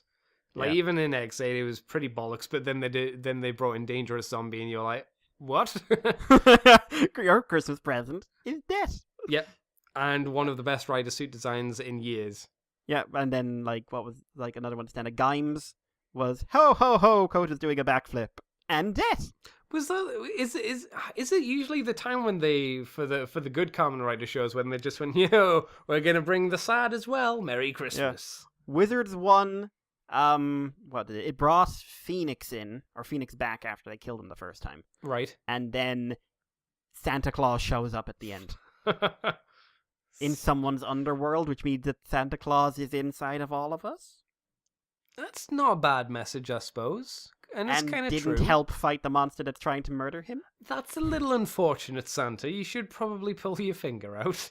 Yeah. What was it? I saw something recently. It's like gaining the. Oh God! I stumbled upon the Avengers, the TV show, the new one. Their Christmas special, which was Loki tries to steal the power of Santa. Oh, the super buff. And basically Loki no. becomes like an Odin-esque figure with the power of Santa. Oh, no. It's okay because the Hulk is there to go ho ho Hulk. Oh, no. I don't like this, Mikey. How has that show gone on for so long? Jeff Loeb, it's the only answer. Jeff, we need to have a talk. Yeah. It's worth mentioning. Do we have any questions, Mr. Mikey? We do. We have a question since we've kind of sort of asked people to contact us once again. And this one is from Mr. Mark the Brickinator. Woo! Which I just like saying. Mark says, first, I want to thank you both for a cool year of podcasts. Keep up the great stuff. We can all get a bit negative in this hobby from time to time. Mikey. So my question... Fuck off. I'm not negative, I'm right. So my question to you two is, what Transformer thing in the past year stood out as a happy surprise for you? Likewise, what's the most standout Transformers thing you're looking forward to coming in the new year? Thanks again. Andy, what is the happy surprise of the last year? I always find it really hard to answer these questions because my memory is shit. Yes, it is. Just dog shite. But what's the happiest thing? I'll note down a few things because the fact that we were showing a Masterpiece Dinobot, I think was pretty mind blowing, and to see the quality of it, like if you imagine you took that finished version and you went back to when did Beast Wars come out? 1996, 1997, something like that. 6, I think. Yeah, imagine going all the way back to 1996 and showing kids and showing people that figure then, or the figure from now then. You wouldn't believe it. You'd think it's fucking magic. And even in 2017, nearly 2018, it still seems almost pretty unbelievable that they were able to do what they did and make it into a really good-looking Dinobot.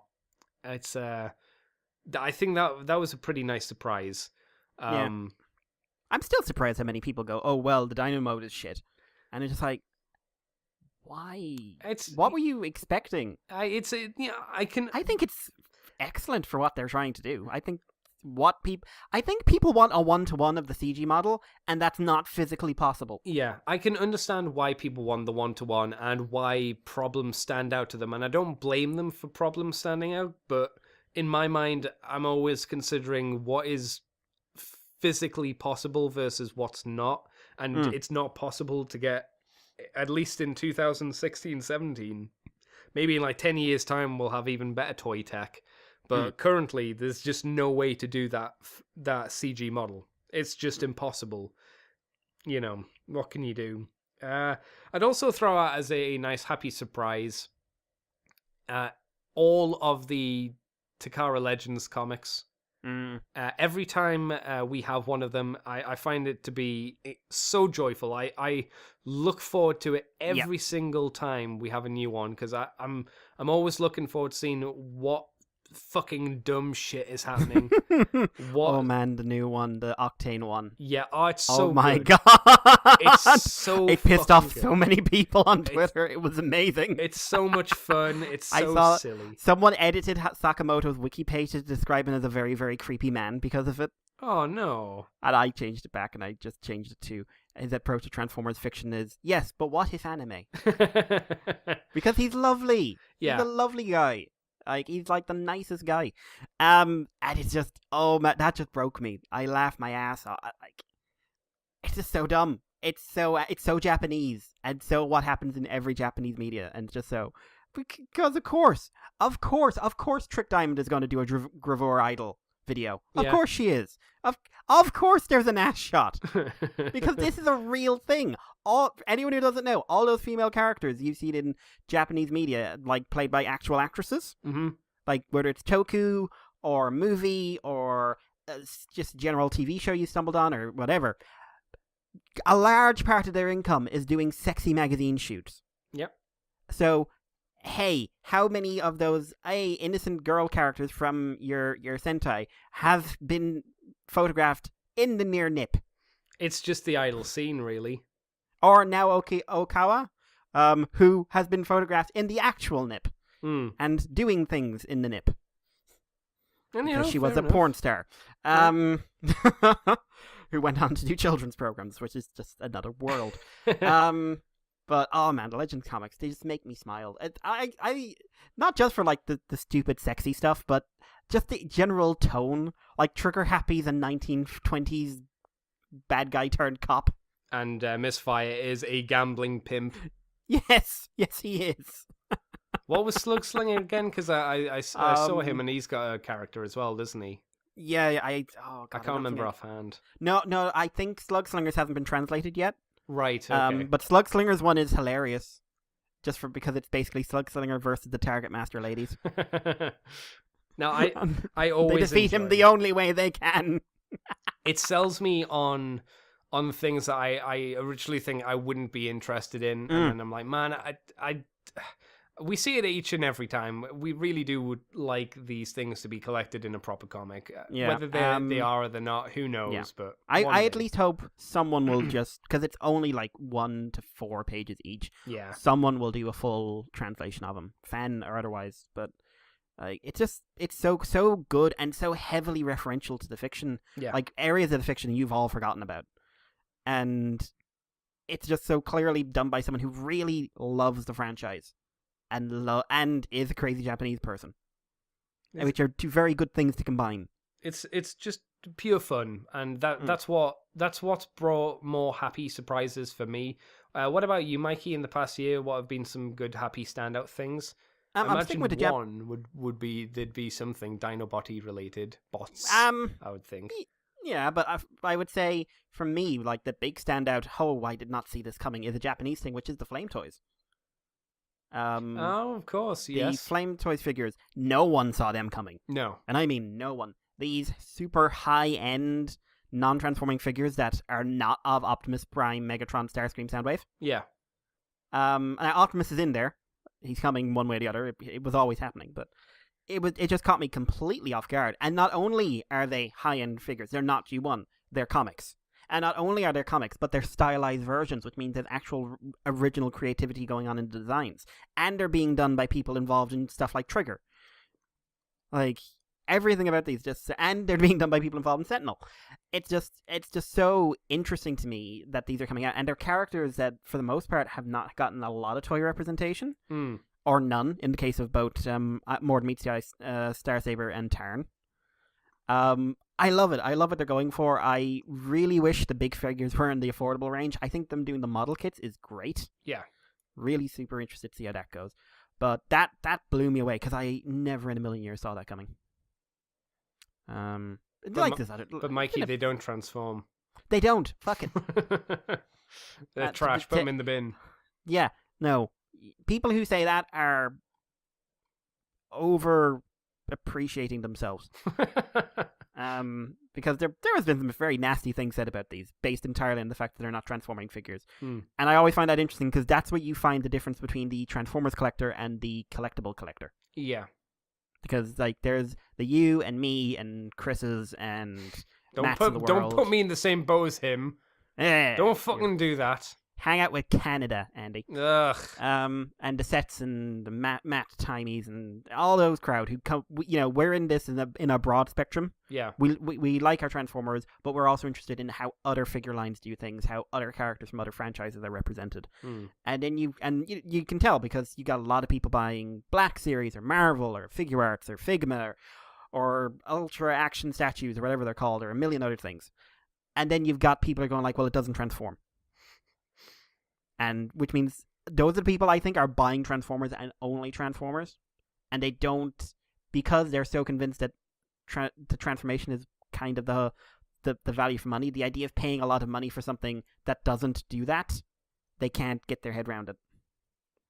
And I don't know, like for me, it's so obvious why these things cost as much as they do. Yeah. But so it's just you can't. I also can't have that conversation because when you try, you tend to get shouted down by a lot of angry voices, I assume. Yep, who are also use terms like 3P and chug. No. Gammon. Oh no. I hope there's they need to add something else that can't chugged.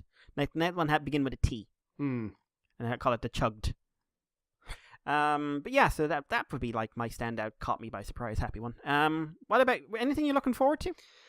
I don't know. This is the thing, because I mean we're not going to talk about it too much here, but I may as well mention it a bit. It seems that the Japanese line are not going to be doing anything at all with the Power of the Primes line. That is for me a very disappointing thing because it seems to suggest we're not going to get Japanese versions of Hydra or Buster.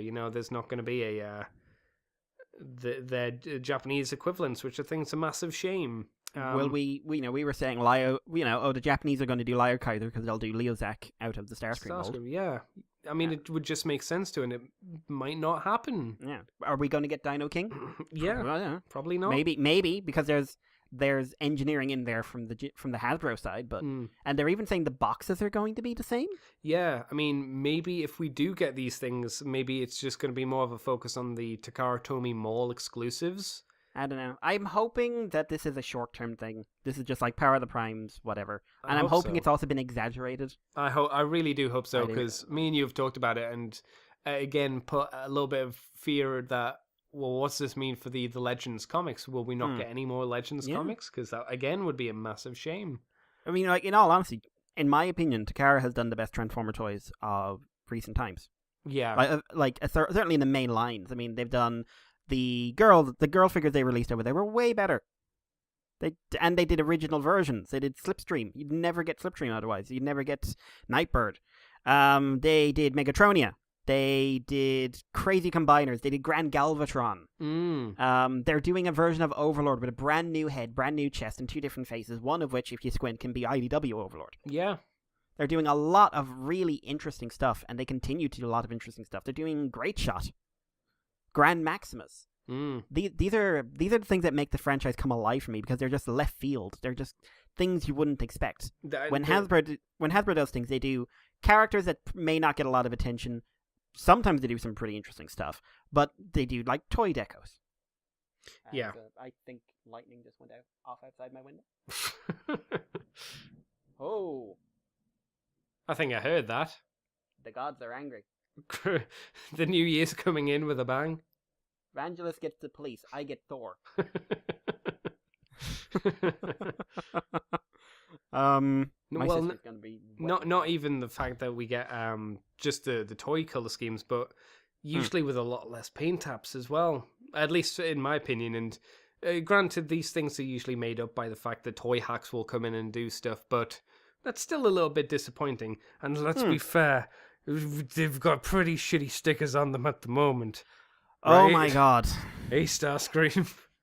Ugh. What up? Jesus Christ. Like, it's just for me, it's that one guy at Hasbro who's sitting there thinking about what people enjoy and is coming to ruin it. Like, I don't know. I hope this is temporary because I think Takara has done some wonderful, wonderful stuff. Yeah. Yeah. As for anything I'm looking forward to, I'm going to say something left field. Oh. The Bumblebee movie. No, you're not. Don't I lie. am. No. Do you- You're lying. I'm not lying. This is something I'm looking forward to because I am fascinated by how this could turn out. Because Bay is making all the sound of someone who really doesn't want to be where he is. Sure. This is the first movie to be produced without him in the director's chair. This is the first movie to go out of way to go like, we will have a smaller cast. This is the first time you can test if they're willing to do a good movie. Like, I'm not saying I think it's going to be brilliant or anything, but what I want to know is, like, are they willing to try and do a good movie this time? Because they haven't been trying to do good movies. And don't anyone tell me that they thought they were producing good action sci-fi. I think Bay thought they were. I think Bay thought that Vivian was progressive because her boob shot wasn't like awkward teenage boob shot. It was, I'm wearing this low-cut top, so you just get a lot of side boob in this very carefully placed camera angle. Yeah. Like, it was just this one lingering shot where she's talking, and her head is in the shot, but no one's looking at her head. No. And, like, you know what people aren't going to wear coming out of a university? At least not if they want to be asked to come back to the university. That dress. Well, to be fair, Mikey, you haven't tried getting an interview at a museum wearing one of those cocktail dresses. Maybe that's why you haven't been hired yet. You'll be surprised. I bet your legs look amazing unshaved. Well, I wouldn't shave for them. But, yeah, I'm very curious about it. So that's why it's my standout. I don't know what to expect from it. Like, it'll probably be shit. Because I don't think Travis Knight can save what, Bay's still a producer. Yeah. And that's a bad thing. Yeah, whenever someone says I'm a producer, that can mean so many different things. Yep. Like, how involved are they? Yeah. But I don't know. I'm very curious about it. Yeah. For me, looking forward to things, I wish I could say the Bumblebee movie, but that would just be a fucking lie. That would just be a dirty lie. More Titans return. Yeah. I do declare more Overlord. Yeah. I still haven't watched any more of that since the first 2 episodes. Foghorn Leghorn Overlord Andy. You need to see it. That's the thing. I don't even want to say I'm looking forward to it. I'm tentatively looking forward to seeing what the Cyberverse show does. But it's way more tentative than anything else.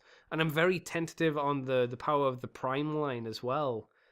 Just because I hear such varying things on it. None of the new figures I think I'd be super interested in, apart from the Titan Masters, and even they're not like super new, or the Prime Masters I should say. They're not really new, and the only thing I want from them are the shells. And the only figure I really want currently, it'll probably change when the Terracons and stuff come out later on in the year. So I suppose you could say that. But I'm still going to be a little bit miffed that I wouldn't be able to get a Japanese version of it. Maybe that's for the best. Maybe it means I just buy them. But that's the thing, I won't, because I'll be so annoyed by the £18 price tag on them, or the £16 price tag, that I won't want to buy them. That's again the problem for me with Transformers at the moment. I just find them too expensive for what they are. So well, again, shop Japan, you get your money's worth. Yeah, I mean, you usually have to spend more, ironically, but I usually feel I'm getting something I want a lot more. So, I don't know. Yeah, it's a lot more tentative once, I think, than anything else, which is quite a sad thing to say, but that's just how I am with Transformers at the moment. Yeah. I'm looking forward to seeing more Kamen Rider build, though. Yeah. That's a thing I'm really looking forward to, because if we're talking, Mikey, if we're talking about surprises of the year, Build is a massive fucking surprise. Yeah, no one saw that coming. No, and after this week's, not this week's, because I don't even know if there's an episode today. There's not, is there? Surely. No, it's on a week off. Okay, then I'll say this week's, meaning last week's. I'm pretty confident that we're gonna have a decent amount of plot until the end of the show. It feels like there's enough content, unless they rush through, that it's going to be potentially one of the best Kamen Rider shows. Potentially, they could still fuck it up, but there's a lot of plot points that they can still do, and a lot of interesting stuff to come, potentially. I really like Build a lot. Mm. It's really good. The only thing I don't think they did too well, and it's maybe for the best, is I don't think they've done a very good belt gimmick. But that's good. It makes me No, the not want to toy buy it. aspect, I think, is I saw Chris, I think, he said he thought the toy bit was really well handled. I think it's easily the most tacked on bit of that show. I would say it's good because it feels tacked on. And when I say that, I mean they don't linger on it. And that's something that can happen with a Kamen Rider show. They can linger on toy gimmicks for weeks, like you get a new form and you've spent 3 or 4 episodes on it. With Build, you get a new form and it's like, okay, well, that's not going to work for next week's episode. Who cares? Moving on. Like Claws. Claws is like Hilarious. His form's so unimportant. He's getting a new form. Yeah, within he's had 5 episodes or something like that. Yeah, he's had like 5 or 6 episodes. It barely does shit. It's not that impressive. He's even got a sword for it, which isn't that good. And he's getting a new form with the new Skosh driver. So it's like, okay, whatever. I like it, and I'm pretty sure that Sparkling's going to be going out the window soon as well. So well, I know there's at least 2 more forms for Build. At least, probably 3. Yeah. There's Phoenix Robot or something, isn't there? Yeah. There's a lot coming. Yeah, it's nuts. Really enjoying that. What about you, Mikey? You enjoying Build? Yeah. I'm probably not enjoying it as much as you are. Just because the plot is good. The plot is very good. Mm-hmm. I just think the characters are kind of along for the ride. Okay. Yeah. And like I said, I find the toy aspect of it pretty weak, especially after the toy aspect was handled so fucking well in Exade. Yeah, but the problem with that is the toys are so fucking hard to get. True. Let me point to you, Mikey, and say, hey, do you want to buy a belt? One that has zombies being dangerous? I would like to buy a dangerous belt, Andy. Fucking too bad, because you just got to settle for the cheap ones if you want to be able to afford one. By the by, yeah, that was. I'll do it again. I was gifted the Gashapon version. Excellent! By Mr. Mark, the Brickinator, who's very kind because he had an extra one and he asked if I wanted it and I said yes. Excellent, because that's a great thing because you don't need a belt. Exactly, yeah. It's nice. It's good. The Gashats are a lot smaller than I thought they'd be, but it looks and feels nice in the hand, Well, I think that's a nice little segue. It's just like sort of Christmassy what we got up to. Yes. So, Andy, what did you get up to or get for Christmas? Well, I haven't technically had Christmas yet. So my Christmas has been family orientated, shall we say. And that's all I really want to get into it. So I'm going to have to unfortunately pass it over to you, Mikey, and ask what you've been doing and if it's been... I really hope it's been a lot better than mine, so... Yeah. Well, it's been busy minding people, but that's maybe easing off a bit. But there is a couple of things I do want to mention. I do have, most of my Christmas stuff hasn't arrived yet, I'm told. Like some purchases and some gifts that are probably not going to hit until mid-January because of when they were ordered. One did. I got a very interesting bit of literature.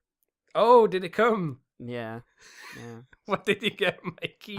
It's in the other room now, so I can't check the title. But broadly speaking, Gay Dinosaur Bestiality. Yes. I knew those books were out there. I didn't know they had a physical copy of them. Because this has been a thing for a while. A very long time, actually. What do you mean? These have been popping up on Amazon since 2010.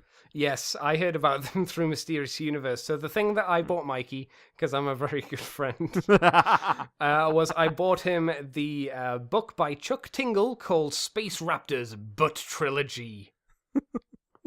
Because I knew Mikey was having a bit of a rough time and I wanted to get him something, but I thought, well, what does Mikey not have? And I thought to myself, well, I'll be surprised if he has this, but let's just roll this as a really shitty Christmas gift. You could have done So. Sodo. You could have done Sodo. I could have. You could have done any single Sodo figure. Any single one, even the one they don't like. Yep, I know. That's the best thing about it. It's like I could have got you something that you would have really enjoyed, and I thought, nah, get For him the some. same money. Yeah, I thought, no, we'll get him some Space Raptor porn. I haven't read it yet. I'll tell you if it's any good. Did you open it? Like, do your parents know about it? No, they just I got 2 packages that day. One was something I bought for my father, Right. and the other was that one. I was just like, I'll open them later, and I didn't realize because I didn't look at the labels or anything, so I didn't realize one was from England. Right. So yeah, What was your reaction? I just sort of looked at it and I literally went, oh, of course. I really wish they could have put a message in the same "fuck you, Mikey." Well, I'd have to have a wish list, It would, yeah, it would have. which I've been told I have to make. By the Yeah. way, I've had several people tell me, Michael, do up a wish list on Amazon. Oh and then right, share it okay. on Twitter. So apparently I have to do that. So I'll need to get in contact Don't- with PC so we can make sure that she buys you some more of these Chuck Tingle books. please don't. She will. I know. And if she doesn't, her husband will. And I don't need him to send me gay dinosaur porn. Not again. Well, you see, she listens, so hopefully she'll listen to this one. Do not get me gay dinosaur porn. I mean, I'm just starting off the collection. Please get me straight dinosaur porn. Something I can get into. I told you it was But- nothing to get excited for, though. Jesus Christ, you're a monster. The other things, there is a couple of because I did some things and I bought a couple of things here and there. But Vulcan arrived, Planet X Vulcan Oh. Metallic Edition. The box is great because it's just a normal box with a terrible sticker on one side saying Metallic Edition. Like it has no difference. Wow, he's a beast. He's drawn blood a lot. What do you And mean? if you, I don't know if it was the paint or just like out of this box, this guy is, stiff. But there was a lot of having to work things until they moved. One of which took me like 45 minutes. Did it make that unpleasant plastic kind of squeaking sound? No, like it didn't move Oh, even better. at all. Okay. Yeah. So I had to just sit there for 45 minutes, putting just enough pressure to feel like, oh, Oh god, Okay. that's scary. I think it might be paint stuck just because the metallic finish and Right. the toy wasn't originally designed for it. But yeah, and then a lot of joint like the head and the thigh swivels and stuff. You had to work them loose, and they're still very stiff. hmm And then you have the slight terrifying moment with the tail. Oh, what do you mean? Well, you have to sort of bend the rods the tail is on to get them past so you can transform the legs. Oh, that's right. Yeah. Yeah. So, but then you see them close, and those rods are like the size of my hand. Like they ain't breaking Oh. anytime soon. A lot of this guy has a bit more flex to him than you'd expect because they clearly went, we can't make this so these go by smoothly, so just make the parts stick. But he draws blood because everything is pointy. There's so many, like his waist has basically translucent plastic that is razor sharp. Is he a Kamen Rider Fang Figure kind of level? Kind of, of bleeding? His dinosaur teeth, his weapons, everything that can have a point does. Oh, jeez. And like there are currently holes in my finger that I can that have only just healed up. because of it. On the other end, it feels appropriate. Like to transform Grimlock, you must first fight Grimlock. Yes. But wow, it's a great figure. It's amazing. In all seriousness, it's incredibly posable in both modes. The transformation, once you get through it, is very well engineered, very well thought out. His aesthetic is amazing. I've got him next to the Fall of Cybertron one, and that looks even shitter. Hmm. Like it goes from bad to how did you even release this? I want to get the repro labels for him at some point. I'm not rushing out to get it, but I'll pick him up at some point or another. I wonder how they'll actually work on the metallic version. I mean, obviously they work fine on the non-metallic one, so They're mostly highlights, so I think they'll be fine. yeah, because I know there's a lot of you can put on the let's call it the red energon glow effect stuff, right? Yeah. I think it will be fine. I don't think it's going to be an issue. His dinosaur mode is one of the most posable dinosaur figures I've ever handled. That's really good because I mean He's that's got always limits- the worry with Grimlock, He's got limitations, like he's got a head side to side, but not a lot. right? He's got his legs spread and flex, but they don't spread a huge amount. The tail, moves. It doesn't move a lot, but combine everything, and you got something incredibly expressive. Right. Like never seen anything like it in a dinosaur toy. Because dinosaur toys are shit when it comes to articulation. Yeah. But yeah, he's great. He's absolutely brilliant. Like, he's so cool. Love him to death. The weapons are enormous. I'd love to be able to get the rest. I hope someday I will. The other 4 or 5. I'll get paddles as well if I can. Like, they are something else. This is a labor of fucking love. I think the problem, obviously, with trying to go back and collect them is they're just going to keep going up in price because they are just so good. Are you not worried that the Grimlock specifically will stand out compared to the rest of them if you get them? Not really, because it's quite a metal one. It's quite a dull metal. Right. It's not like it's nowhere near as bright as it appears in the promo shots. Ah. But it's gunmetal would be a good one. He's gunmetal instead of flat metal or flat grey, and I think that's good. I think he'll work fine. The only other thing I want to mention, like, I've been doing TV and stuff, different movies and stuff like that. Finished My Hero Academia. I was going to ask which movie you'd been in recently. All of them. Were you in Look Star in the Wars? background. Look in the Star Wars. Star Wars. Look in the background of every movie. So yeah, Hero Academia, you say? Finished that. What did you think that's of a really season good, 2? Really good show. Stupid cliffhanger ending. Yeah, isn't it? I really hope that's not a trend. Then I also kind of worry about the long-term longevity of the series. Sure. Because it's based on a shonen manga, which I think has nearly 200 chapters. Yeah. And I don't know because I just don't want another Naruto or One Piece where something just goes and goes and goes and goes, because it's so rare for a story to have that many legs under it before it gets repetitive. And this is a good story with interesting characters that caught me off guard. It really does pick up, though, in season 2, doesn't it? Yeah, music is amazing. Oh, it's so good. Amazing. What, did you enjoy Stain? Yes. I told you.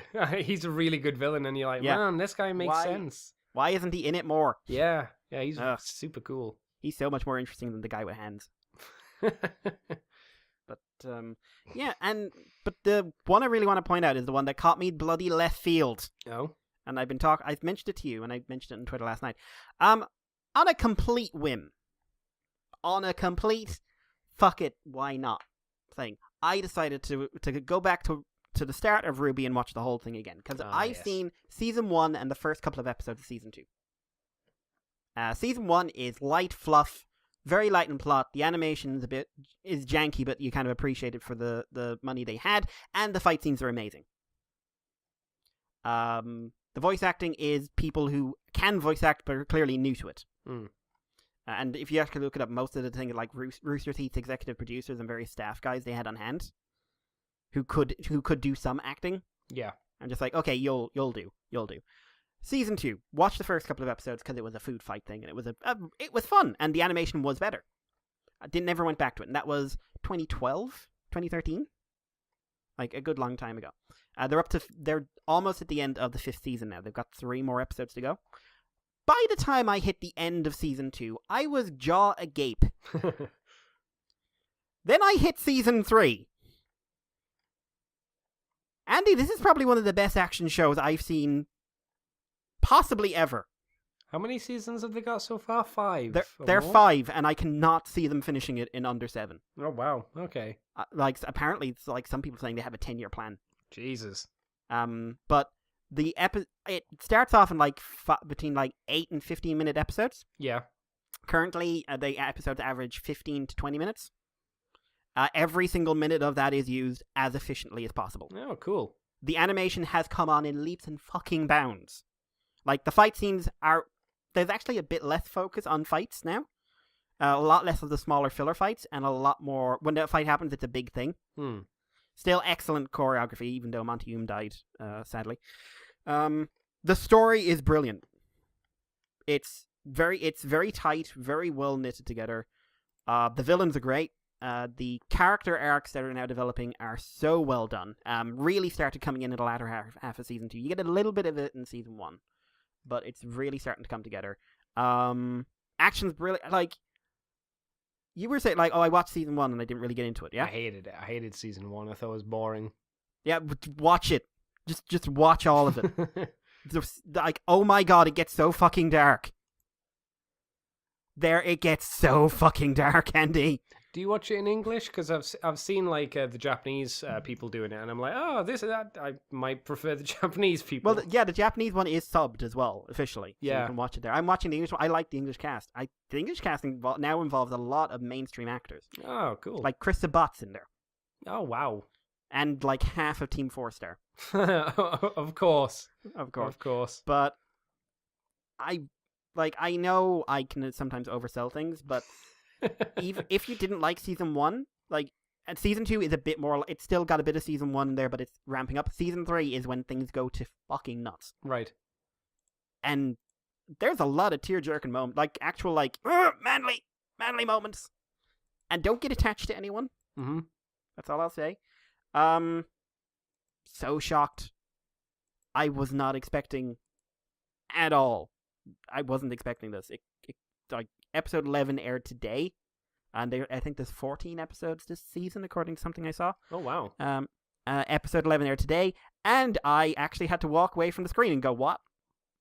No, I'm going to get a drink. I'm going to reconnect with the world Oh, wow. because this is you're a bad person. You're bad people, and I'm leaving now." So, really, wow, did it catch me? Do you know what? It's basically mid-tier Airbender levels at times. Like, I'd say maybe low-tier Airbender levels at the moment, on average, but then it hits a good level. It kicks the shit out of Korra. That's Like- not a high bar. Let me put it, everything that Korra does, it does a lot of the same story beats, but does them a lot better. Okay, that's good. It's how Korok should have gone, kind of thing. Yeah, like if Korra had engaging villains and then introduced heavy points about character changes and then made those changes matter, or had like a character with a comedy element and gave him an actual fucking arc, Yeah. and not Bolin now can move lava. I forgot I could do that randomly. It's shocking. It genuinely shocked me. Just a really good show, and like makes Transformers look so shit. Titan's Return looks so incredibly shit next to this because they must have a higher budget than this thing had when it started. Yeah. They can't not have, especially with the actors they've got. And the structure and the time wasting and everything else is so unbelievably bad. And then, like you said it, like it's probably amazing the difference when someone gives a shit making it. Yeah. And people give a shit about this show. Like, everything I've read, it just like they were kind of caught off guard by how well received it was. But season 3, like, is when it all goes nuts. But so well done. They're also announced. I don't know if it was this year or last year they announced it, but they're doing a mecha show soon, called Genlock. Intended for an older audience than Ruby. So basically, the guys who are now into the late season stuff are going like, "Oh wow, this is all dark and heavy." Like, all right, now we're going to do something that's a bit more that kind of stuff without the lighter elements. Right. So I've seen the key visual for that, and it looks interesting. So I'm going to keep an eye out for that. It's original mecha show. Yeah. I ain't gonna complain. Yeah, I mean, it's not like Japan does a lot of them. No, and when no. they do, they're usually not very good at the moment. Yeah, and like Ruby's super popular in Japan. Yeah, I hear, which is kind of neat. I mean, it makes sense. It is very anime from what I've seen. Yeah, but like Airbender failed over there Oh, really? completely. It tanked. Huh. But this one did very well. Like Ruby and Weiss, two of the characters, they're both showing up in the next Blaze Blue game, Yes, I heard about that, yeah. where they're going to be fighting Yu Narakami, Yes. the man, the myth, the fucking legend, Narakami Yu, and Sosuke's in there, and Chie, and someone else. Yeah, they got the guys from Blaze Blue as well. Like you Yeah, say. and right so it's the Persona Blood 4 Blaze Edge. Blue. There's another game in there as well. Yeah, it's another It's- Arc System game as well, but Yeah. I haven't heard of it. It's never been released. It's getting released here in 2018. Ah, okay. So yeah, I'd like to check it out. But I know I'm repeating myself, but my God, did this thing catch me completely unawares. Yeah. Like, yeah, I'm super into it. My God, please, for the love of God, stop breaking my heart. And I watched this over a period of 3 days, so it's all very rushed and fresh for me as well. But yeah, like Ruby, wow, not expecting it. Oh, yeah, and that was me. That was my Christmas. Wow. Like I said, I've got Christmas presents coming, but they are going to be arriving in the new year. I look forward to seeing what they might be, young Mr. Mikey. Yeah, so that's me, really. Yeah, and I suppose that'll do us then for this little Christmas episode that is granted late, but thank you And a New everyone. Year's episode. Yeah, technically it's the New Year's episode. We will be back, I think, next week because we actually have news to talk about. Yes. We've got a couple of weeks saved up now. So that's something at least. So thank you everybody for joining us. Sorry it's late again, but illness and all that jazz it killed me. It's been fun to do this. It's always down to you guys for supporting the show again for an entire year. Thank you so much to those Patreon people, and thank you everybody who listens and just in general gives a shit about us. It is very, very much appreciated. We really do appreciate all of our fans out there, and we would like to hear from you. So, Mikey, where can people do that if they want to contact us? Well, we're on Twitter as the Moonbase 2. We're pretty easy to contact there now that that's back up and running. If you're following us, you can DM us, but I think we have to be following you as well, so just at us, it's easier. And yeah, you can also email us on themoonbase2@gmail.com, which we would love to hear some thoughts or feedback or questions or anything really. If you got anything you want to say to us short of send us dick pics, please don't do that, or at least send it to Andy. We'd love to hear anything. So yeah, so Twitter and themoonbase2@gmail.com are the best places. And if you want to leave us some reviews... Oh, and Facebook, of course. Yes, and if you want to leave us some reviews on iTunes as well, again, that would be very much appreciated. Thank you. Because I was looking, I saw reviews, and we're just like, David Wallace is amazing. And it's like, aww. Yeah, it's like, oh my god, how old are these? Yeah. And it's like, am I that bad? I know the listenership dropped when I came in, but I always thought it was just my personality. They didn't drop it, tanked. That's the professional term for it, tanked. Yay! Well, Mikey, where can people find you on the internet if they You want can to? find you can find me on Twitter as Irish Paleo. You can find me on YouTube as UWolfie3, and you can find me on paleonerd.wordpress.com when that gets updated when I have an actual lifetime. And helping out in the old oil house when I get a chance. What about you, Andy? You can find me on Twitter and Tumblr as CCTFW, on YouTube as Corporate Commander TFW, and you can find the Moonbase 2 on Libsyn, iTunes, Facebook, all those places. We're also on YouTube as Moonbase 2 Transformers Podcast. You have to do that specifically because, Moonbase 2 was taken. Tee-hee. And you can also find my nonsense and woo-woo on the ccbunker.weebly.com. And if you want to help us and support us, head over to patreon.com/moonbase2, where you can get the From the Files of Teletran 2 early and extended. And we've got new stuff coming up for next year, which will probably be Visionaries, is that right? Yeah, Visionaries will be the extension for next year. Next episode will be a bit longer in general, just because the Tau annual was out, and I thought we'd cover that in the main show. Makes sense. Yeah. Also, we have at least one interview coming up next year, probably if I can arrange it early enough in the year, but with a certain someone who shall remain nameless. Very good. But I won't say anything until they're committed. Yeah, so just that, and yeah, interviews come out a week early via Patreon, so you'll get to hear them a bit earlier than everyone else. But don't worry, like we discussed this a while ago, and any interviews we do will be on the main feed, just because I think it's fair. And yes. I think people would be less likely to do interviews of just like, so who's hearing this? Not a lot. But exclusive for the Patreon people will be Moonbase Woo Woo, which we'll need to figure out what we will woo woo about next month, I suppose. But that'll be for later, at least. Yes, because secrets, this was Moonbase Woo Woo. It was the special one, the free one. Yes. For anyone who didn't pay attention, this was like, just to tell you, this is the kind of nonsense we talk about when it's not Transformers. Yeah. I mean, that's I'm using the woo-woo intro for this one. Yeah. Yeah. So thank you again, Mr. Mikey, for joining me. It's nice to hear from you again, because it's been a while. It's been a bit of time. I'm glad you're alive. Yeah, as am I. I'm glad not to be fully dead at the moment. And we will catch you, I suppose, next year. I'm not pleased with myself for saying that, but you shouldn't be. I'm not. Welcome to Moonbase 2.